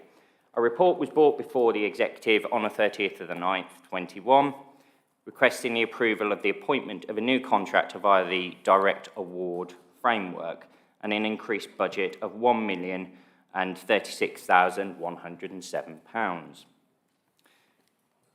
A new interim strategic lead was appointed in September 2021 who carried out a full review of all HRA housing development projects after taking on the post. They identified the previously approved budget was likely to be insufficient, as the previous cost plan had not factored in inflation and building costs were rising rapidly. In January 2022, Leeds Cost Management were appointed to review the project. They identified the previously allocated budget was unlikely to be sufficient, and a decision was made not to progress with the appointment of a new principal contractor. The updated cost plan presented identifies a budget of £1,490,000 is required to deliver the project. 40% of the project will be funded by right to buy receipts. As there is sufficient money available within the HRA Housing Development Capital Budget, it would not require any additional borrowing. Due to this increased budget, officers have identified that a full and open tender process opens the project to a larger number of contractors and increases the degree of competition. The entire tender process will take approximately 20 weeks, with a 52-week build programme envisaged. Projected costs have factored in inflation, with a scheduled start date in early 2023. So the tender period has been factored into those inflationary costs. This allows a development that's been ongoing since 2018 to be completed. It brings a brownfield site back into use, increases the supply of affordable housing, and increases the supply of housing for those with disabilities. Due to the cumulative value of the current budget increase, the previous approved increase, the decision will need to be made by full council. The project will exceed building regulations on energy efficiency and sustainability, as the properties will have heat pumps, solar panels, and also possibly electric vehicle charging points. These properties are expensive, but the reasons why are clearly laid out in 5.2 of the report. It is important to note that these properties will be exempt from the right to buy scheme as they are specialist properties. This is to ensure the housing is retained by the council to meet the needs of disabled people and will also mean the rental income will not be lost until the capital costs have been repaid. Therefore, Chair, I'm happy to submit the recommendations made in 3.1A, B and C. Thank you. Okay, Councillor Binley, thank you very much. I just wanted to clarify some of the points there on what was said. It's the council is only agreeing on the financial side of this, and the executive will be dealing with the project. Yes, that's correct, Chair. Thank you. Members, do we have any comments to make on this particular point? Councillor Brackenbury. Yes, Chair, just very much to welcome this paper. You know, obviously it's disappointing that the approved budget will have to go up, but I think we can all quite readily understand the reasons why that is. And you know, when we're in a situation where a developer's gone into liquidation and another one's brought forward, that's often how the story ends. But in principle, you know, it's very much to be welcomed that we're bringing these properties into the council's housing stock, especially with two of them being fully wheelchair accessible, including the larger one. I mean, to have fully wheelchair accessible houses in our housing stock is enormously important. We don't have nearly enough of it, so I very much welcome the you know, this procurement exercise and the prompt build thereafter, one hopes. Thank you. Thank you, Councillor Brackenbury. Councillor Howell, sorry. Excuse me. Thank you, Chair. Excuse me. Excuse me. I too welcome this report, and I think it's really important that we get on with this build as soon as possible. I note in the report that one family has been waiting since 2018 for this property, and you know, with the escalating costs, we need to try and get a move on as soon as possible to get these built. So I really do welcome us moving forward with this procurement process and trying to get these. And it is great that these properties are going to be retained by this council for future families with disabilities. So yes, absolutely, let's get on with this as soon as possible. Thank you. Thank you. Councillor Howes. Thank you, Leader. I just really wanted to say that it's the right to buy situation is obviously an emotive subject, but it's great that we're using funds that we've accumulated from right to buy receipts to develop a scheme like this. And the second thing, and maybe I'm stepping on Councillor Pentland's toes, but the environmental aspects of what we're doing here, although it's a higher cost, the project is going to be fantastic in terms of seeing what these properties are going to have with heat pumps and the environmental things that we're putting into them. So it's absolutely brilliant. Thank you, Councillor Howes. Councillor Pentland. Thank you, Chair. There is a theme emerging here today that Councillor Howes is saying quite a lot of what I wanted to say, but that's good because it means we're all on the same page in terms of what we're aiming for. So absolutely happy to support the recommendations that have been set out. This is an important project, as my colleagues have set out. And again, the environmental climate emissions credentials of this project are fantastic. Thank you. Lovely. Thank you very much. So Councillor Binley has moved the report. Can I have someone to second the report, please? Councillor Howes. So the recommendations are on page 114 and 115 of your agenda packs and 218 and 219 of the electronic pack. They've been moved and seconded. Can I have a show of hands in favour, please? Thank you. So we now move on to First Homes Early Delivery Programme. I'd like to invite Councillor Matt Binley, Executive Member for Housing and Communities and Levelling Up, to introduce the report, please. Thank you, Chair. First homes were introduced into the National Planning Policy Framework on the 28th of June 2021. The homes must be discounted by a minimum of 30% against market value. They must be sold only to eligible households. They will remain discounted also when sold at a future date and cannot be sold at a higher price initially for the first sale than £250,000. This is the government preferred discounted market tenure and should account for 25% of all affordable homes delivered by the developers as part of the new planning applications made after December 2021. These will have the provisions and the title restriction included in the 106 agreements. The rules allow us as a local authority to set our own eligibility criteria and lower price cap. This, however, cannot be done until the local plan is updated to include a local policy on first homes. The exception to this is the local connection criteria to which we are recommending is implemented. Funding has already been secured from Homes England for properties at Glenvale Park in Wellingborough under the Early Delivery Programme. These would have otherwise been sold at full market value. These are on top of the already secured affordable housing via the 106 agreement, therefore increasing the overall number of affordable homes at this development. A deed of variation was required against the existing 106 agreement to apply the criteria and to legally protect the properties for future sales, as previously mentioned. The deed of variation was entered into under delegated officer authority in consultation with the chair of the Wellingborough Planning Committee on the 12th of August 2022 to ensure the grant funding was secured. National criteria has been applied at this stage in the absence of a local plan policy on first homes.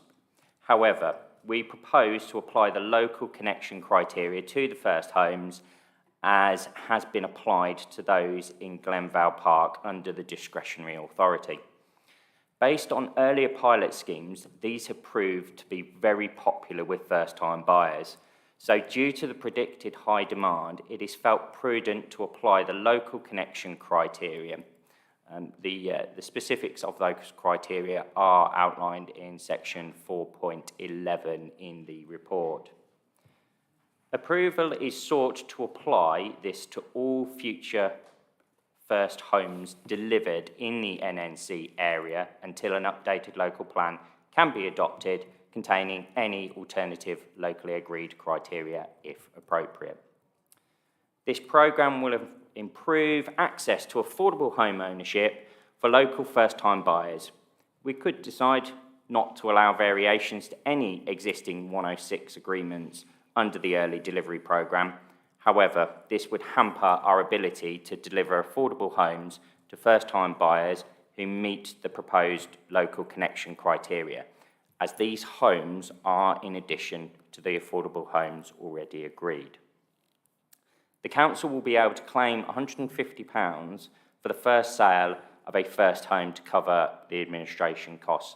However, this is unlikely to cover the true costs of administration, but considering the importance of this programme, I believe we must proceed. But note that the increased demand may cause pressure on resources and is noted as a risk in section 7.4.1. Therefore, Chair, I'm happy to propose the recommendations laid out in section 2.1A through D. Thank you, Councillor Binley. Sorry, Chair, I'm cracking up. 3.1A through D. Thank you for the further clarification. Any comments from members? Councillor Lorman. Thank you, Chairman. Well, as a Wellingborough resident and I'm delighted to see this project for first-time buyers. The Glenvale Park development is rapidly evolving and many people living there, and it will be an excellent, sustainable extension to Wellingborough and an ideal community for first-time buyers to start their house-owning life in. So I welcome this and look forward to, particularly with the local collection, look forward to them being built. Thank you, Councillor Lorman. Councillor Brackenbury. Thank you, Chair. And no, again, in concert with Councillor Lorman, I very much welcome this initiative. I also note that it is being incorporated into the National Planning Policy Framework as of the 28th of June and is going to be a preferred government mechanism for affordability of homes. So that's good news. And in terms of the local plan, it's all come at a reasonably good time because a great deal of work is going on in the upcoming Northamptonshire Strategic Local Plan, which replaces the old Joint Core Strategy. And having this mechanism to take into account in our local planning policy framework is, I think, valuable. So I'm certainly going to be taking that forward in our own deliberations. So thank you very much.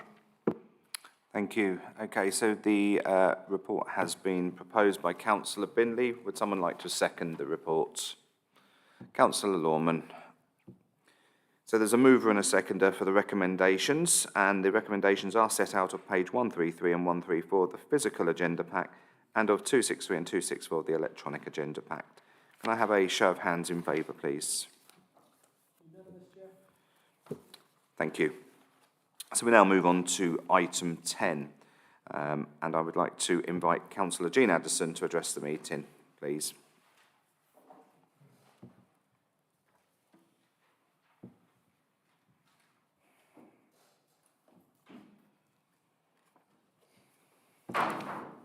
Thank you again, Chair and members. I do declare an interest because I'm a governor at Pen Green. We very much welcome family hubs because of the value that they do give to the community and the support that they give to families. However, I would say you have a hub, you have the spokes, you have the tyre. All we need now is the smooth road for it to go along. As you know, Chair and members, Pen Green is a world-renowned centre, integrated centre, and can provide the services and outreach that's required for the family hubs. And I would recommend that the executive look favourably upon Pen Green when they're making their decisions. Thank you. Thank you, Councillor Addison. I'd like to now invite Councillor John McGee.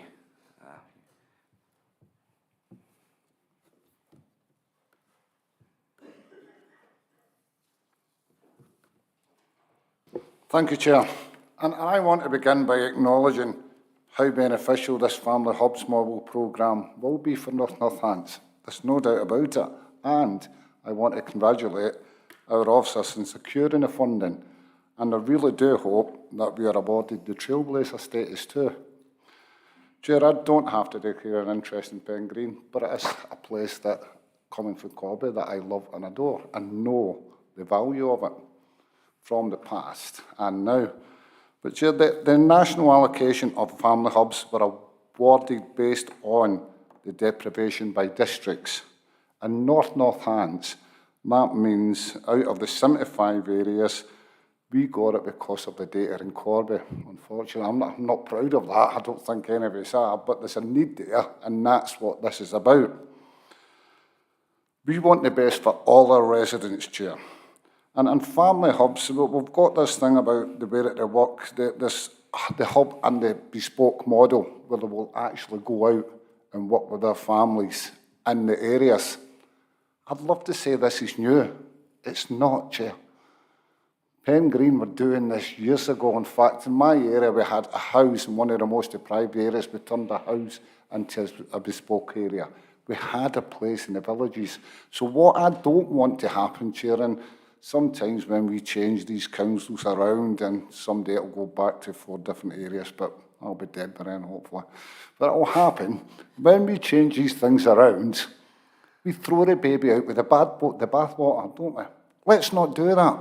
Pen Green is a national, nay, international recognised centre, and everything that we want from the hubs, they've been there and done it. So we don't have to reinvent the wheel. In fact, let's use that expertise and get it done. Because in fact, under the risks, this identified mobilisation as an issue. This could be mitigated so easily if we just used Pen Green along with our officers. Because they've been there and done it, they've got the expertise, they would save us time and money. So let's use that as one of the hubs in Corby. Hopefully there'll be two, but this one here, it's there. So let's not waste time and money and use what's already there, Chair. And if I can, I've got a couple of questions. Can you clarify, I'm sure the executive person for families and children will clarify for me, but can you clarify that the income deprivation affecting children index will be used to assess local needs? Will that be, I'm sure if the executive member can, at least the director will be able to answer that for me. Because that's what we were given this money for, isn't it, with that data? So, Chair, if they are listening, I would like to see if we can have an answer to that. Councillor McGee, your time is up. Can I ask one more question, please, Chair? You can ask the question and we will come back to you via email with the questions that you're asking. I do appreciate that, Chair. Regardless of what they say about you, I think you're fair at times. That's so kind of you, Mr. McGee. I know. Why is it that the executive members for children and families, along with the director, are best placed to determine this? Why is it not going to scrutiny? Why is it not in partnership with the hubs, the organisations that are already there? Why is it not going to an EAP? We've got the gist of your question, Councillor McGee. Thank you, Chair. And I'm sure we will get back to you very shortly on that. Okay, so I'd like to invite Phil Brommel to address the meeting. Mr. Brommel, you have a maximum of 3 minutes. Thank you.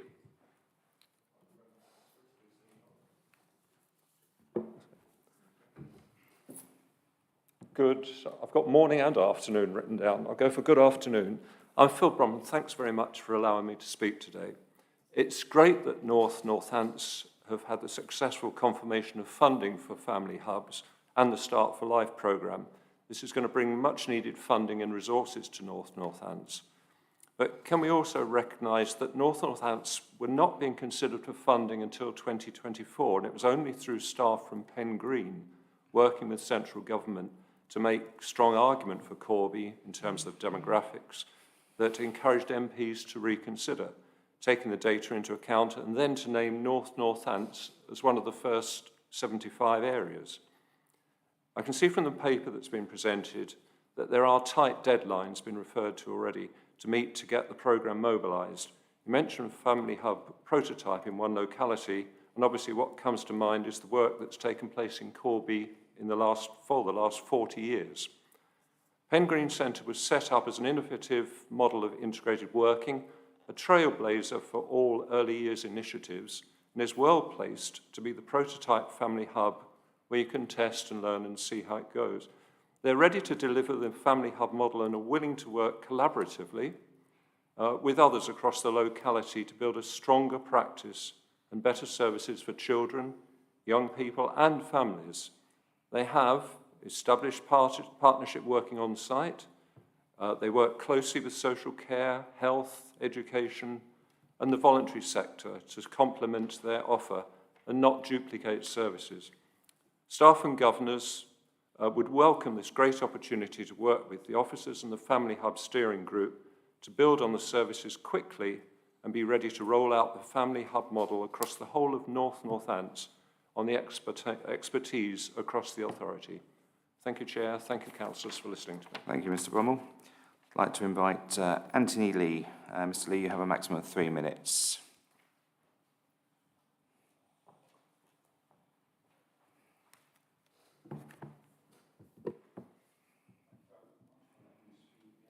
If you could just push your microphone. Thank you. Is that better? Okay. Thank you very much for letting me speak again today. Having moved to Corby 2 years ago, it was quite a difficult time, feeling isolated due to the pandemic. I started to use Pen Green for my children, And over time, I learned that it was more than just a nursery. It had a whole breadth of different services that were available. It became like a one-stop shop to get the information, being new to the area. I've read about these family hubs and been given information from Will Quince and Tom Pursglove, and delighted that North Northampton secured the funding for one of these hubs. It's brought me hope that Pen Green can now get the funding that unfortunately was taken away in March this year, because, as I said, it was a lifeline for me and my family. I also think that if you've got a hub like Pen Green that's already in existence, that offers families, children so much, that with the proper funding, not only will the people of Corby get that, but because it's a world-leading centre, other organisations within North Northampton can come and learn best practices. Sorry, I just made some notes and the phone cut off. And support the development of other organisations. As a parent with young children living in Corby, I feel that I'm really well placed to tell you the support that that centre offered for a young family, and I hope that you'll look favourably on Pen Green when making your decision of where to place this brilliant family hub. Thank you. Thank you. I'd like to invite Stuart Foster to address the meeting. Mr. Foster, you have a maximum of 3 minutes. Mr. Foster, I take he's not here. Okay. Okay. So I would now like to invite Councillor David Howes, who is subbing for Councillor Scott Edwards, who unfortunately has been struck down with COVID. Councillor Howes, would you like to introduce the report, please? Yes, thank you very much, Leader. Firstly, thank you for the speakers that have come today and for the endorsements in regards to Pen Green. Today's report is really a piece of housekeeping in relation to mobilising the grant. Just to address the questions from Councillor McGee, so the second question in regards to why it's not going to committees, this is purely to mobilise the grant. It's in terms of where the hubs end up being placed is a separate matter. And question one, Councillor McGee, yes is the short answer, and we use IDAC. The Executive Director might be able to explain what IDAC is. Anyway, so moving on to the report. The report is to seek permission to delegate responsibility of the grant to the Executive Member for Children's and the Executive Director to distribute the grant over the next 3 years from now to 2025. Following the decision back in June 22 by the Executive to develop a family hubs model approach, the Council applied to the DFE for a grant and was successful, and this was confirmed in writing on the 10th of August. Over the 3 years, we will receive and distribute anywhere between 3.93 million and 4.1 million. The exact amount will be confirmed at a later date. In the recommendations, it's advising we receive an annual report on how this distribution of funding has progressed. Also, a reason for the recommendation is that we need to spend 996,000 before the end of the financial year. The sign-up for the grant is now complete, and this will mean that we will receive initially 50%, of which will be 498,000. Officers will need to develop and submit a 3-year delivery plan by the 31st of December. The Council will then publish details of the Start for Life offer by the 31st of March next year, as required in the criteria. So on that basis, committee, I would like to move to the recommendation set out in 3.1, A, B, C and D. Thank you. Thank you very much, Councillor Howes. Members, do we have any comments to make on the paper that's before you? Graham? Councillor Lawman, sorry. Thank you, Chairman. As someone who's previously sat on the advisory board of a children's centre, I saw at first hand how valuable they can be, particularly for, and this was in a deprived area, valuable they could be to families who did engage. Unfortunately, they didn't all engage, so that's something that we will have to work on to ensure that happens. I'm also delighted to hear that Pen Green has been doing all this work, but we mustn't forget that there are other areas that are left behind in both Wellingborough and Kettering. And we need to make sure that, as the report says, we look at all these areas and ensure we get a good coverage for the whole authority. Thank you. Thank you. Councillor Pentland. Thank you, Chair. This obviously presents a really good opportunity for families and the community in our area. So it's great to see this report coming forward to enable us to really get the ball rolling with this. So I'll be pleased to support the recommendations. Thank you, Councillor Pentland. Just looking around the table, any other comments? Okay. So the report was moved by Councillor Howe. Can I look for a seconder, please? Councillor Lorman. So the recommendations are set out on page 142 of the physical agenda pack and 294 of the electronic agenda pack. They've been moved and seconded. Can I have a show of hands in favour, please? Thank you very much. We now move on to item 11, the fuel procurement for council fleet. I would like to invite Lee Forrester to address the meeting. Mr. Forrester, you have a maximum of 3 minutes. Thank you, Chair. Just a quick little concern on this one. It's only a little document about the procurement of fuel, but it doesn't really scream climate and environment at me. There's no sign of the golden thread at all in here. There's maybe a couple of little paragraphs down the bottom with regards to HVOs, hydro-treated vegetable oils, and other biofuels.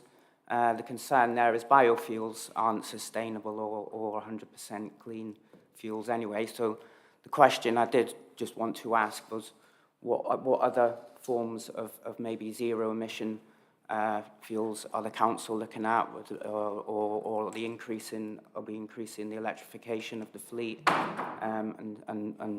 is the council looking at that? Because obviously we do need to go more greener, and we have a lot of electric vehicles in the Corby fleet.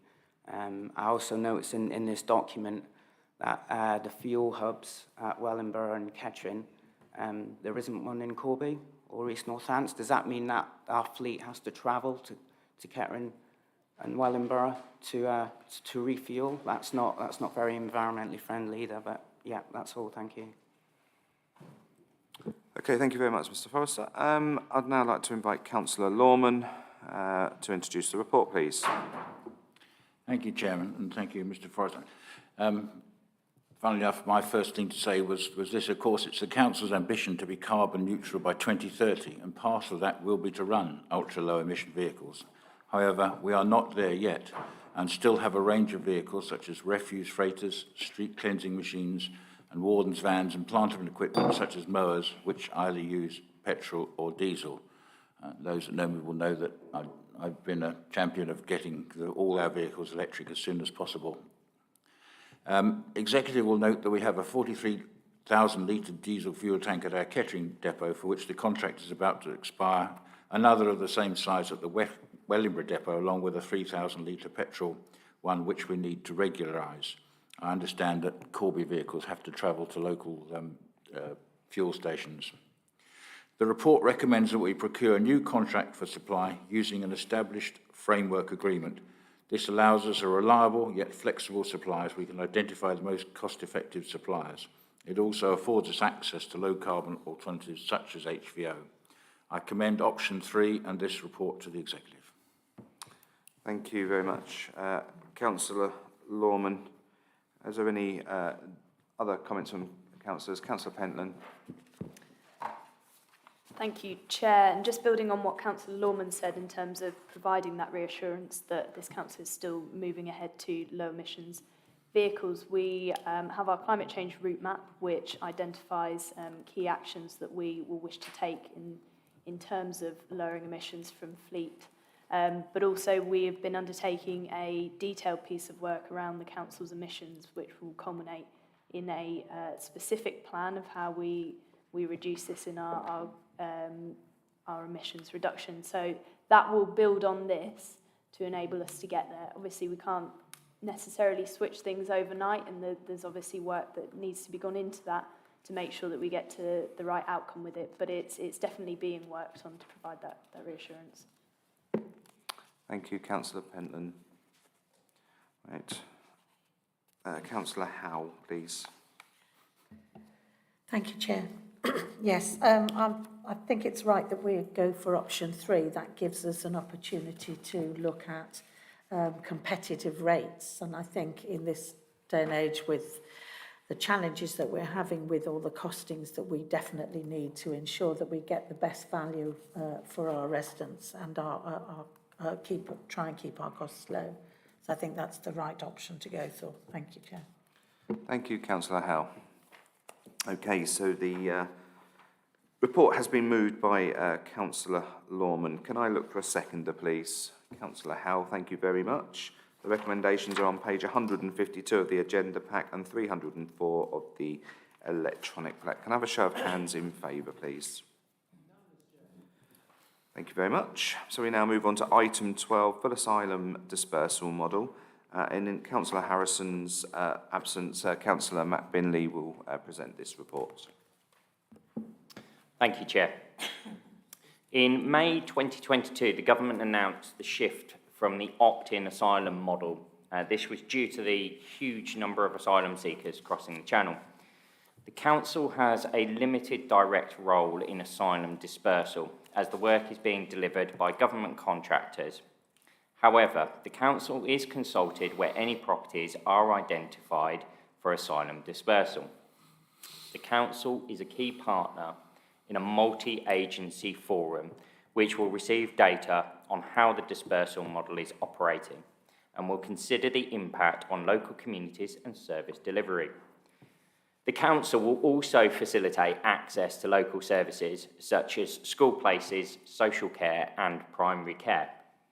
The government is providing £3,500 per bed space for the year 2022 to 2023 from the 1st of April 2022 to councils for every asylum seeker accommodated in the council area to help support asylum seekers fully integrate into the local community. It is important to note the consequences of the scheme under the refugee resettlement are having upon the council resources at present and a potential impact on access to services such as education, primary care, housing and other health services. This is a national policy and the council has to fulfil its obligations under the asylum dispersal strategy. We have to work with Serco as part of the multi-agency approach over the selection of contingency hotels and dispersal properties to ensure the successful integration of asylum seekers into our communities. The government wishes to settle asylum seekers in private rented accommodation across the country to avoid pressures on certain local authority areas and to afford local authorities more local influence and control on the system. Northamptonshire will need to accommodate 289 asylum seekers by December 2023. These figures are subject to final review. The Council can influence the decision, but this must be based on the criteria laid out in 4.18 in the report in front of you. It is important that the Executive and all ward members are supportive of the dispersal programme and bring a positive influence to bear on how asylum seekers are welcomed into the community. There are 5 properties currently being progressed by Serco in the area detailed in 4.20. If all 289 asylum seekers were placed within Northamptonshire, the available funding would be 1.011 million between now and December 2023. This would help to fund additional support staff to support asylum seekers. However, it has to be, of course, noted the current challenges that we and every other organisation across the country are facing, as detailed in 5.6. The report will be considered by EAP in the future, and, Chair, therefore, I commend the recommendations set out in section 3.1A to D. Thank you. Thank you, Councillor Binley. Members, do you have anything to add to this report? No, so the report has been recommended by Councillor Binley. Can I look for a seconder, please? Councillor Howes, thank you very much. So we have a mover and a seconder. The recommendations are set out on page 158 and 159 of the agenda pack, 310 and 311 of the electronic agenda pack. They've been moved and seconded. Can I have a show of hands in favour, please? Thank you very much. So we now move on to item 13, and that's the Raunds Library Community Managed Library Programme. I'd like to invite Councillor Helen Howe, Executive Member for Sport, Leisure, Culture and Tourism, to introduce the report.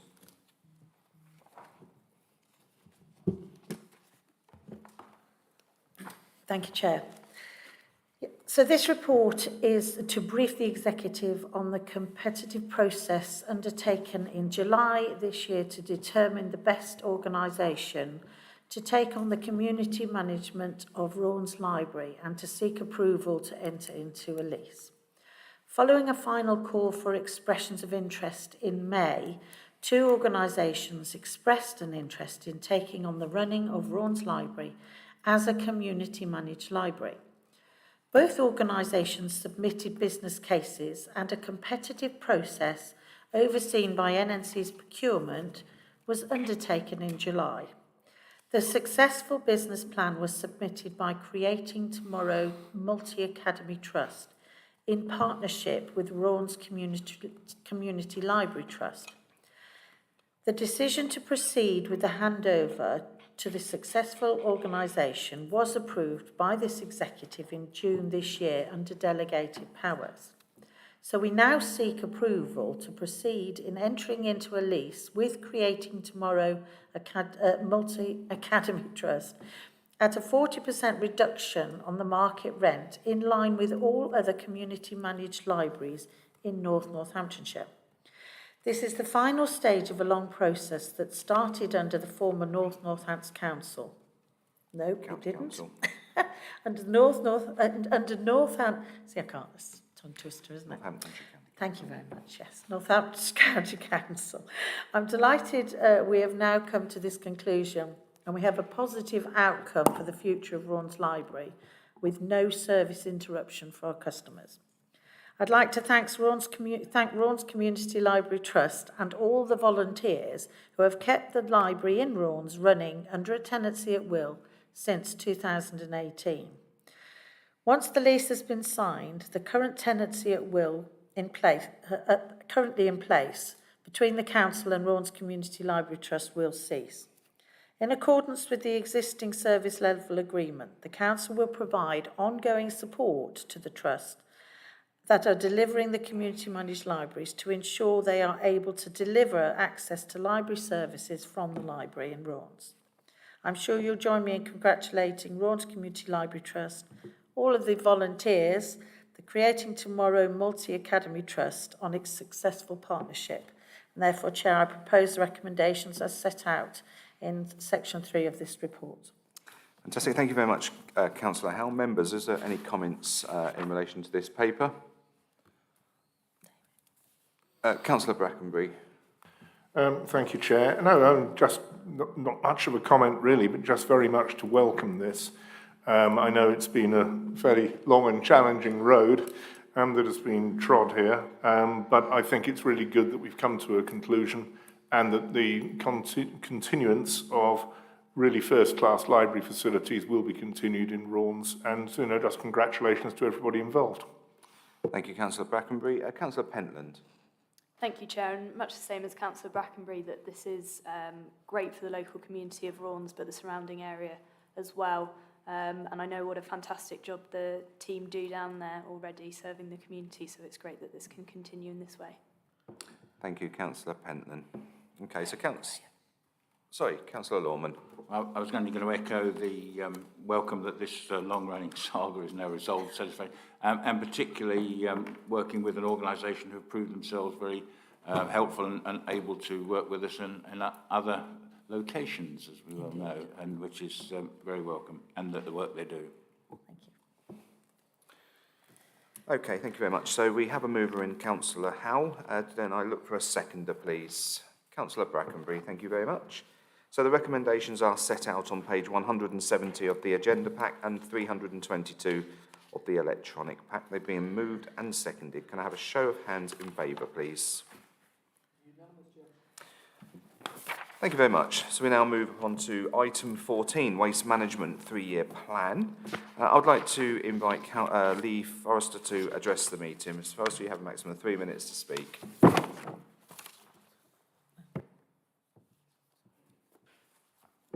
Thank you, Chair. In February this year, the Council declared a climate and environment emergency. A couple of months later, we approved the change in stack height for the incinerator at Cannock Road. That doesn't make sense to me. You can't declare a climate and environment emergency and have the incineration of waste in the county. There's 10.5 million tonnes minimum of pollution heading from these incinerators that are already granted planning permission. 352 daily HGV movements coming from anywhere within a 90-mile catchment area, which pretty much encompasses most of the country.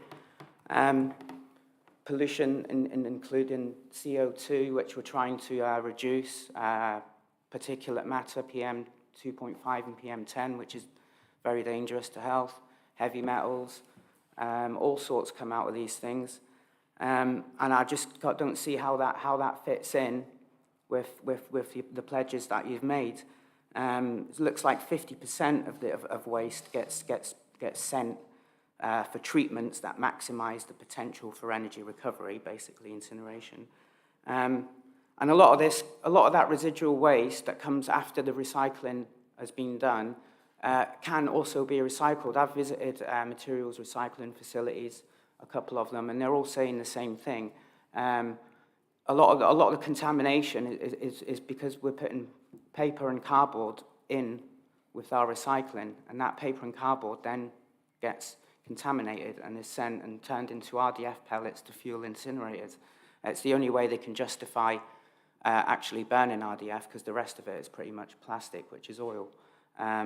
So I would like to ask, would the council consider a separate paper and cardboard collection to help minimise the residual waste arisings that are happening at the recycling facilities?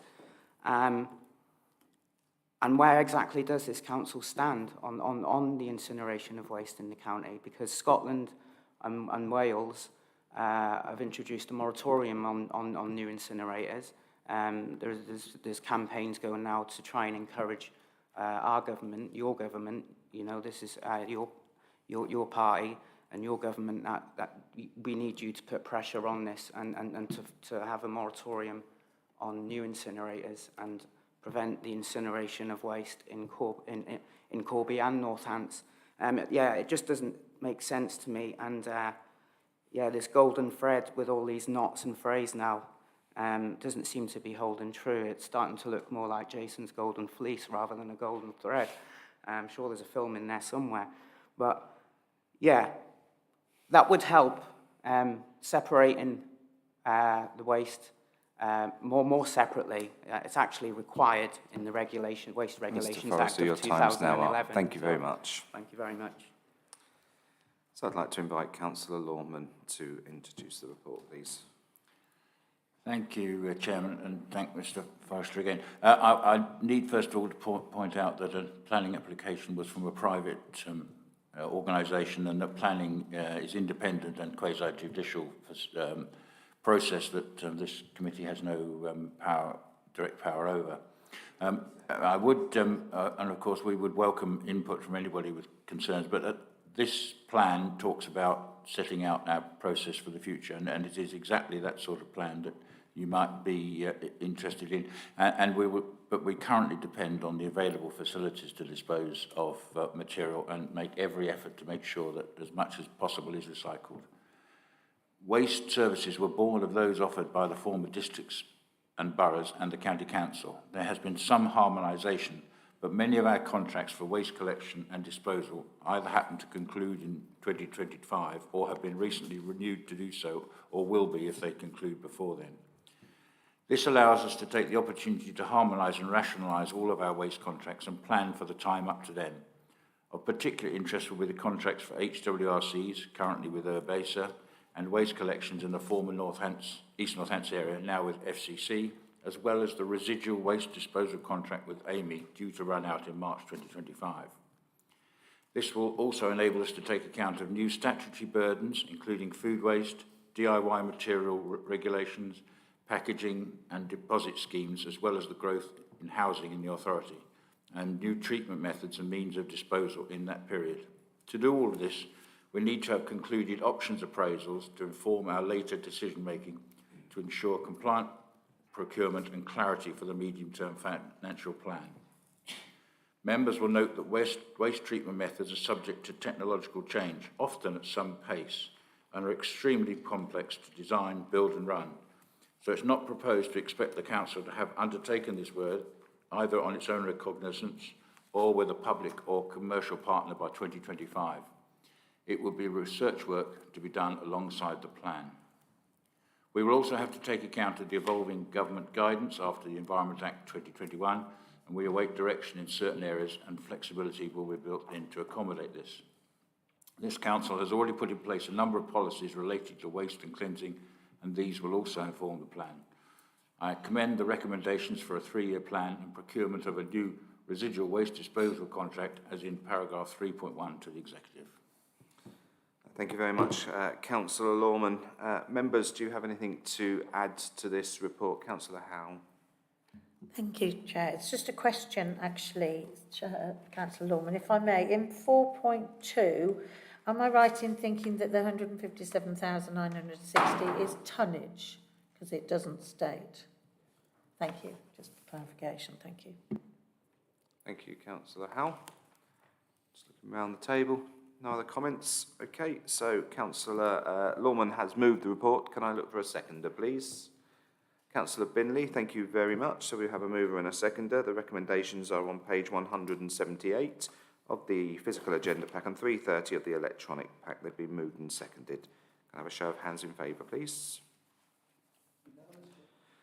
Thank you very much. So we now move on to item 15, the Youth Justice Plan, and obviously Councillor Scott Edwards, as I mentioned, is off with COVID. However, we have the excellent Councillor David Howes, who will present this report. Yes, thank you, Chair. So under the Crime and Disorder Plan Act in 1998, the Council has a statutory duty to publish an annual Youth Justice Plan which provides specified information about the local provision of youth justice services. The plan is part of the Council's budget and policy framework. The plan covers the performance for the period 2021-2022. The plan was placed before Northamptonshire Youth Offending Service Management Board in August, where it was approved. However, the plan must be submitted to the Youth Justice Board for England and Wales and then published. The strategic priorities in the report are detailed from point 5.11 onwards to address certain issues. These are primarily, number 1, reduce the number of first-time entrants into the criminal justice system. 2, reduce reoffending. 3, protect the public from harm, decreasing serious violence. And finally, overrepresentation and disproportionality. The overall budget is £2,581,512, which the local authority contribution is £1.563 million, with the split of 44.16% being from Northants Council. The plan being recommended today by the Executive would mean the plan that then goes to full Council, and if accepted by full Council, it would then be published within the House of Commons. So I would like to move recommendations set out in 3.1. Thank you, Chair. Thank you, Councillor Howes. Any comments from other members? No? Okay, so the report has been moved by Councillor Howe. Can I look for a seconder, please, for the reports? Councillor Binley, thank you very much. So the recommendations are set out on page 188 of the physical agenda pack and 366 of the electronic pack. They've been moved and seconded. Can I have a show of hands in favour, please? Thank you very much. So we now move on to item 16, which is the Local Government and Social Care Ombudsman Annual Report for 2021 and 2022. I would introduce this report. So the Local Government and Social Care Ombudsman provides the final stage for complaints about councils and social care after the council's own complaints procedure has been exhausted. The issues as the Local Government and Social Care Ombudsman issues a annual letter to council that individually covers complaints that have been received relating to their own council and their outcome. This is our second annual letter as North Northamptonshire Council.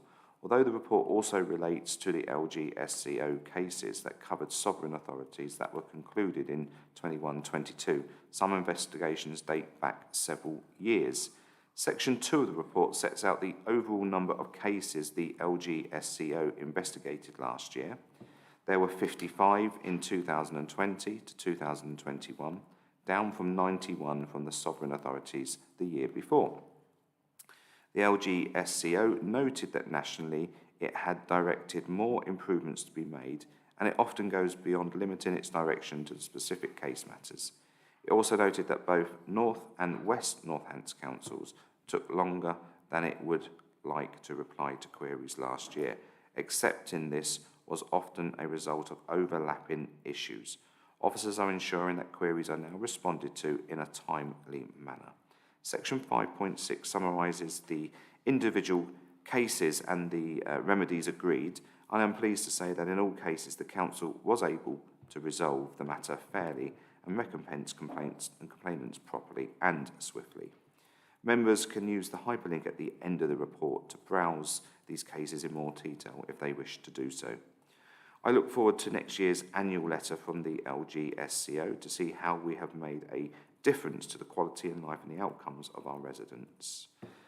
Members are asked to note the contents of this report. Just looking to see if there's any comments from other members of the executive. No.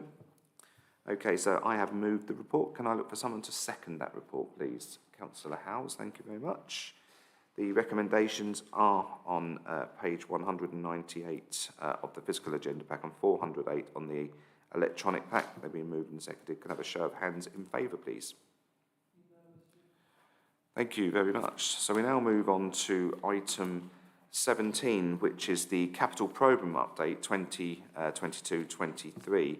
And the more observant of you will notice that Councillor Bunday is not here, and I will be introducing the report on his behalf.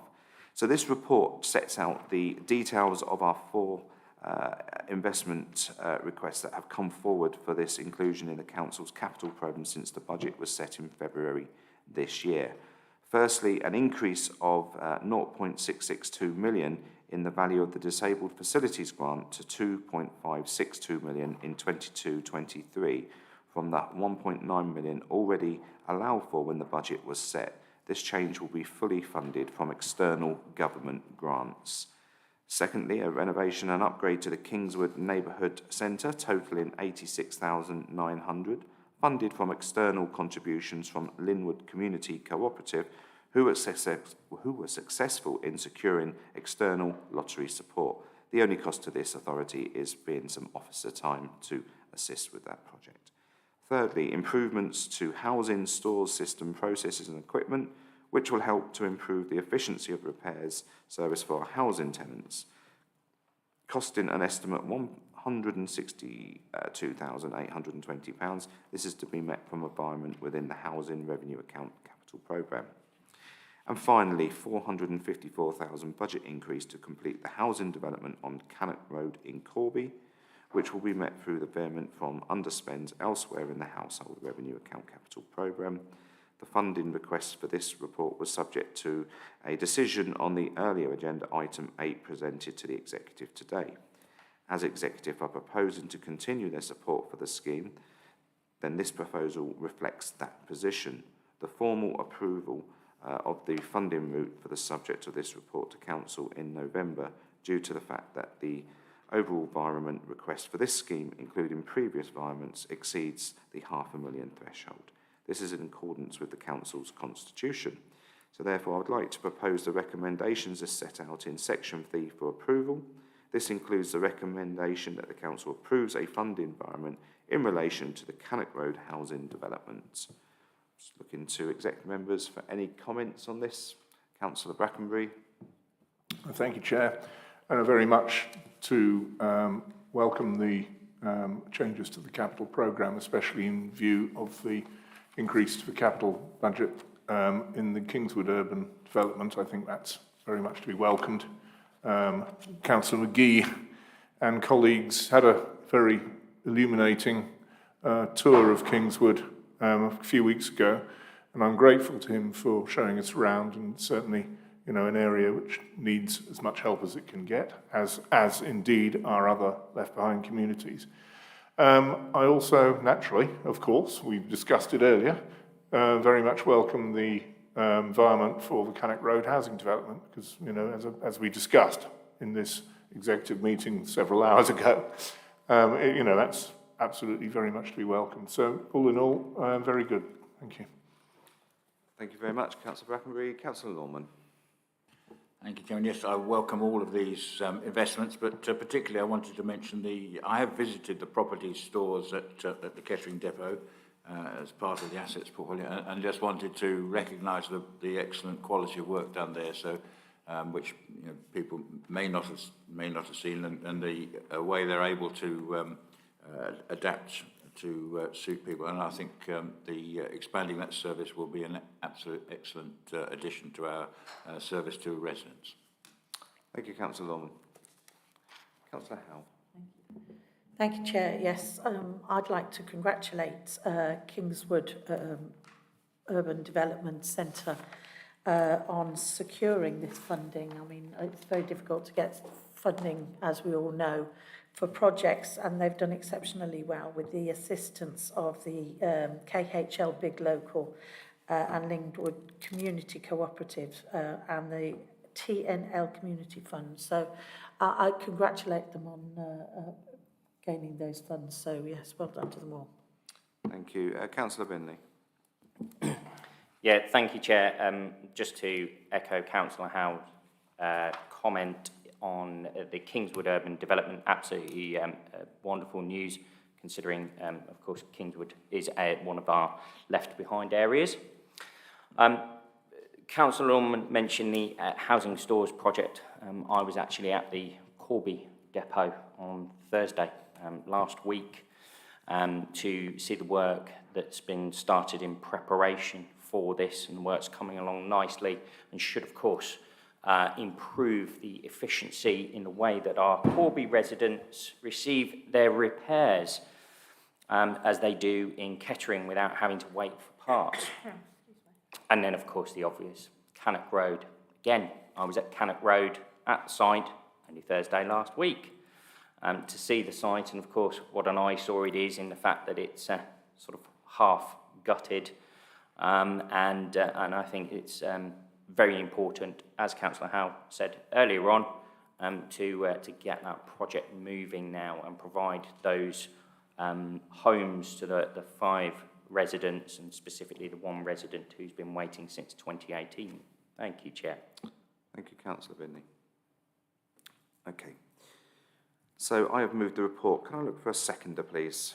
Councillor Brackenbury, thank you very much. So the recommendations are set out on page 210 of the physical pack and 420 of the electronic pack. Can I have a show of hands in favour, please? Thank you.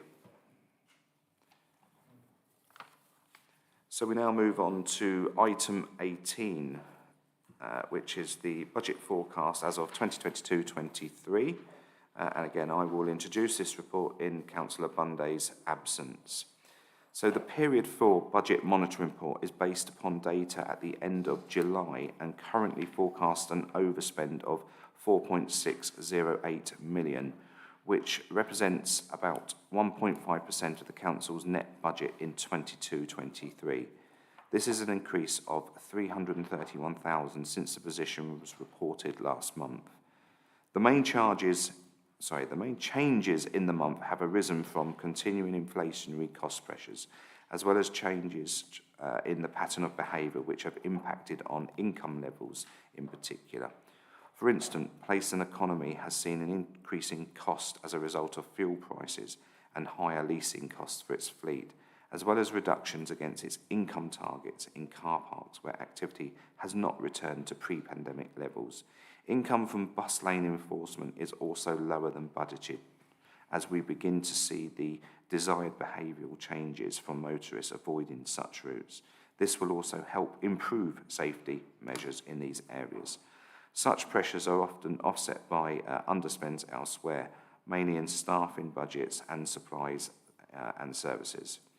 The overall financial position is driven by movements within a number of areas of the Council's budget, the detail of which are available within the report. The most significant single pressure is the Council's share of the overspend forecast against Northamptonshire's Children's Trust, which totals around 3.5 million and is a result of both cost and activity increases, predominantly in relation to looked after children and to a lesser extent transport-related costs. The Council is also experiencing a number of pressures across services, particularly within the Place and Economy Directorate, alongside the challenges mentioned previously relating to fleet vehicle costs and loss of income. The Directorate is also forecasting a significant overspend on the contracts for the street lighting and the traffic signals as a result of rising utility costs. Further to this, there are tonnage and cost increase for waste disposal, alongside reduced income from commercial trade waste.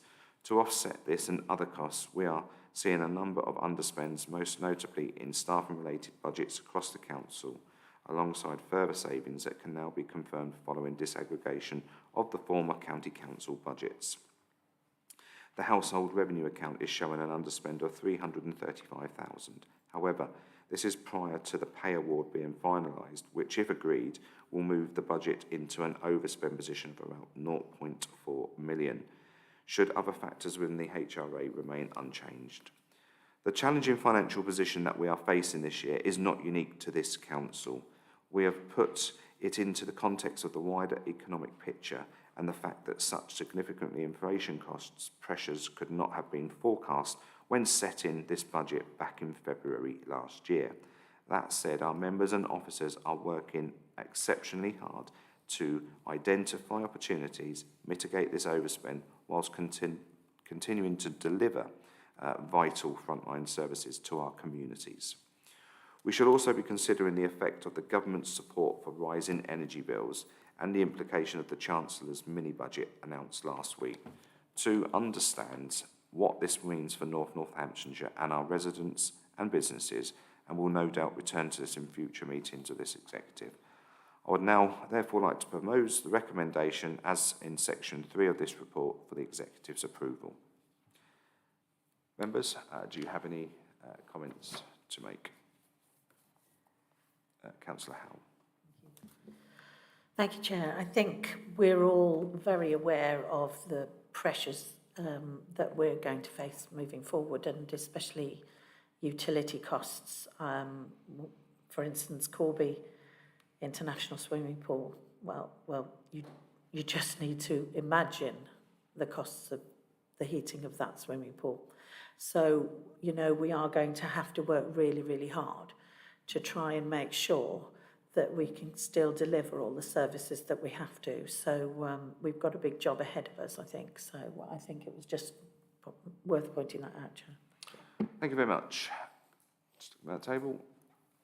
No, okay. Can I have a seconder to the report, please? Councillor Howell, thank you very much. So the recommendations are set out on page 221 of the physical agenda pack and 431 of the electronic pack. They've been moved and seconded. Can I have a show of hands in favour, please? Thank you very much. So we move on. Urgent items of business. I confirm that I have received no request to consider any urgent items of business at this meeting. We do, however, have an exempt item for consideration at this meeting. I therefore propose to exclude the public and press from the meeting during consideration of the following items of business in accordance with Section 100A of the Local Government Act 1972, because exempt information may be disclosed. And that's item 19, which is Nutston Hall. Can I have a mover and a seconder, please? So Councillor Howell and Councillor Howes. Thank you very much. Have a show of hands in favour. Thank you very much.